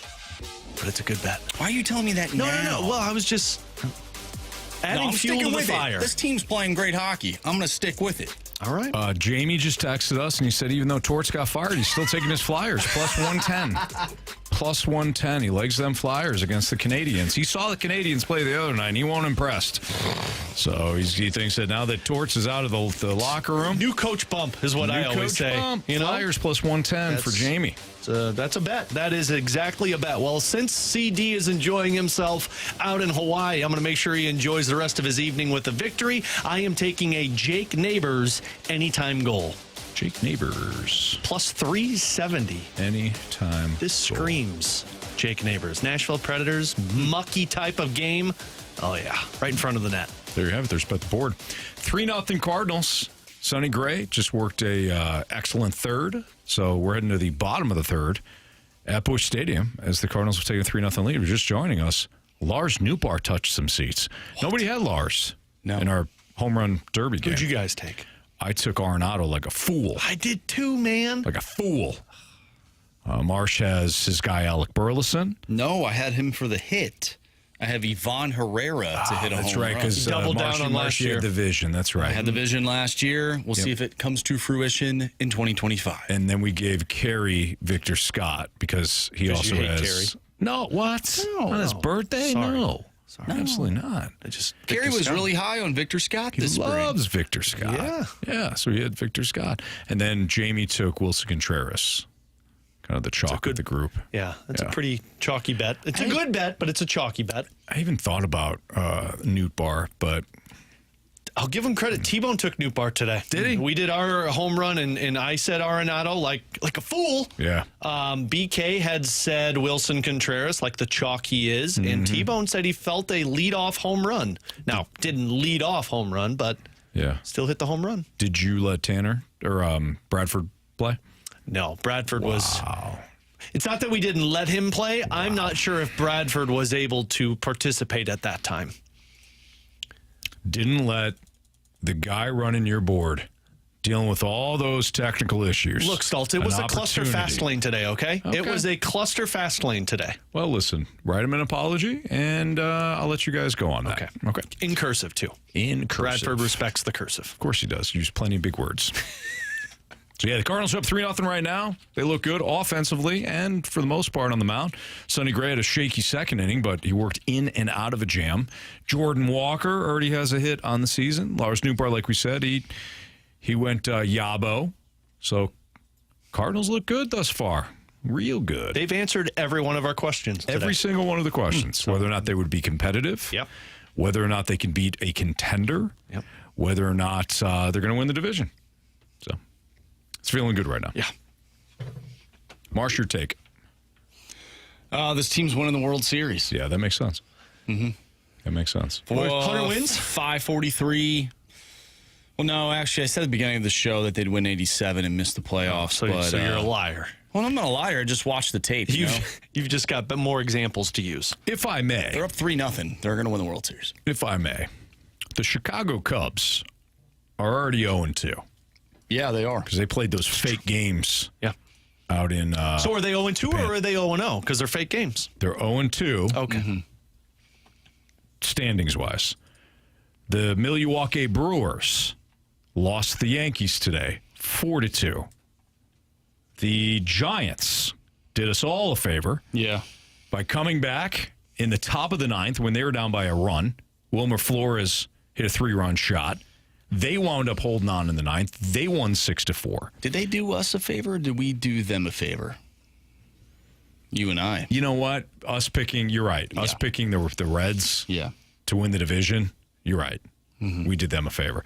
So, if you're counting at home, Reds 0-1, Brewers 0-1, stupid Cubs 0-2. They play Arizona tonight. The Pittsburgh Pirates are up 4-2 on a Miami Marlins team that's not trying. But it's bottom of the eighth. Maybe the Marlins got a little magic in them. So first thing we'll hear tomorrow is the Cardinals are tied for first in the NL Central. Well, this game's not over yet, but I'm watching Minnesota Twins defense play and think it might be over. I'm watching the Cardinals offense play. Yeah. And you're right. Fair. You know what? Fair. It's over. That was unfair for me to blame Minnesota versus give the Cardinals credit. I don't care if this is the 1927 Yankees. They're not beating this Cardinals team today. Not on opening day. I don't care if it's the 2025 Los Angeles Dodgers, who are likely to win about 108. They're not beating the Cardinals today. No. No, sir. All right, we'll wrap up the show next on 101 ESPN.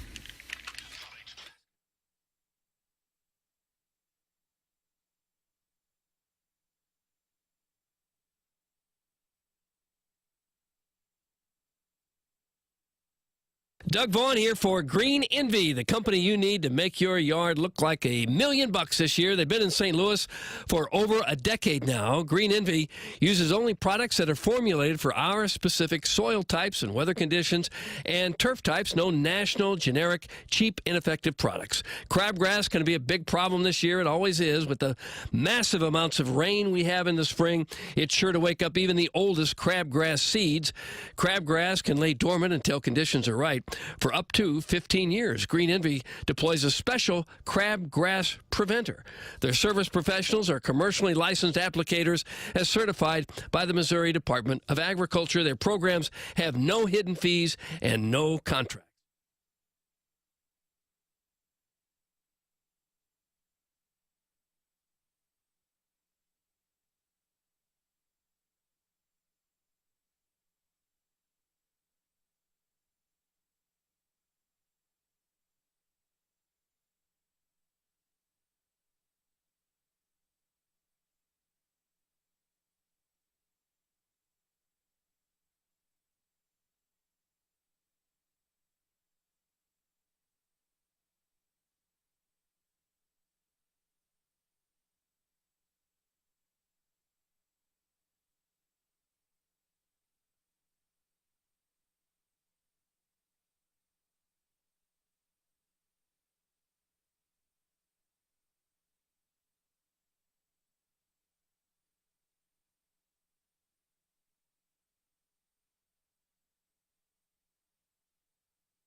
missed anything from today's show, you can always download the podcast available at 101ESPN.com or via the Dobbs Tire and Auto Center's 101 ESPN mobile app. All the podcasts, of course, brought to you by Schaefer Door Company.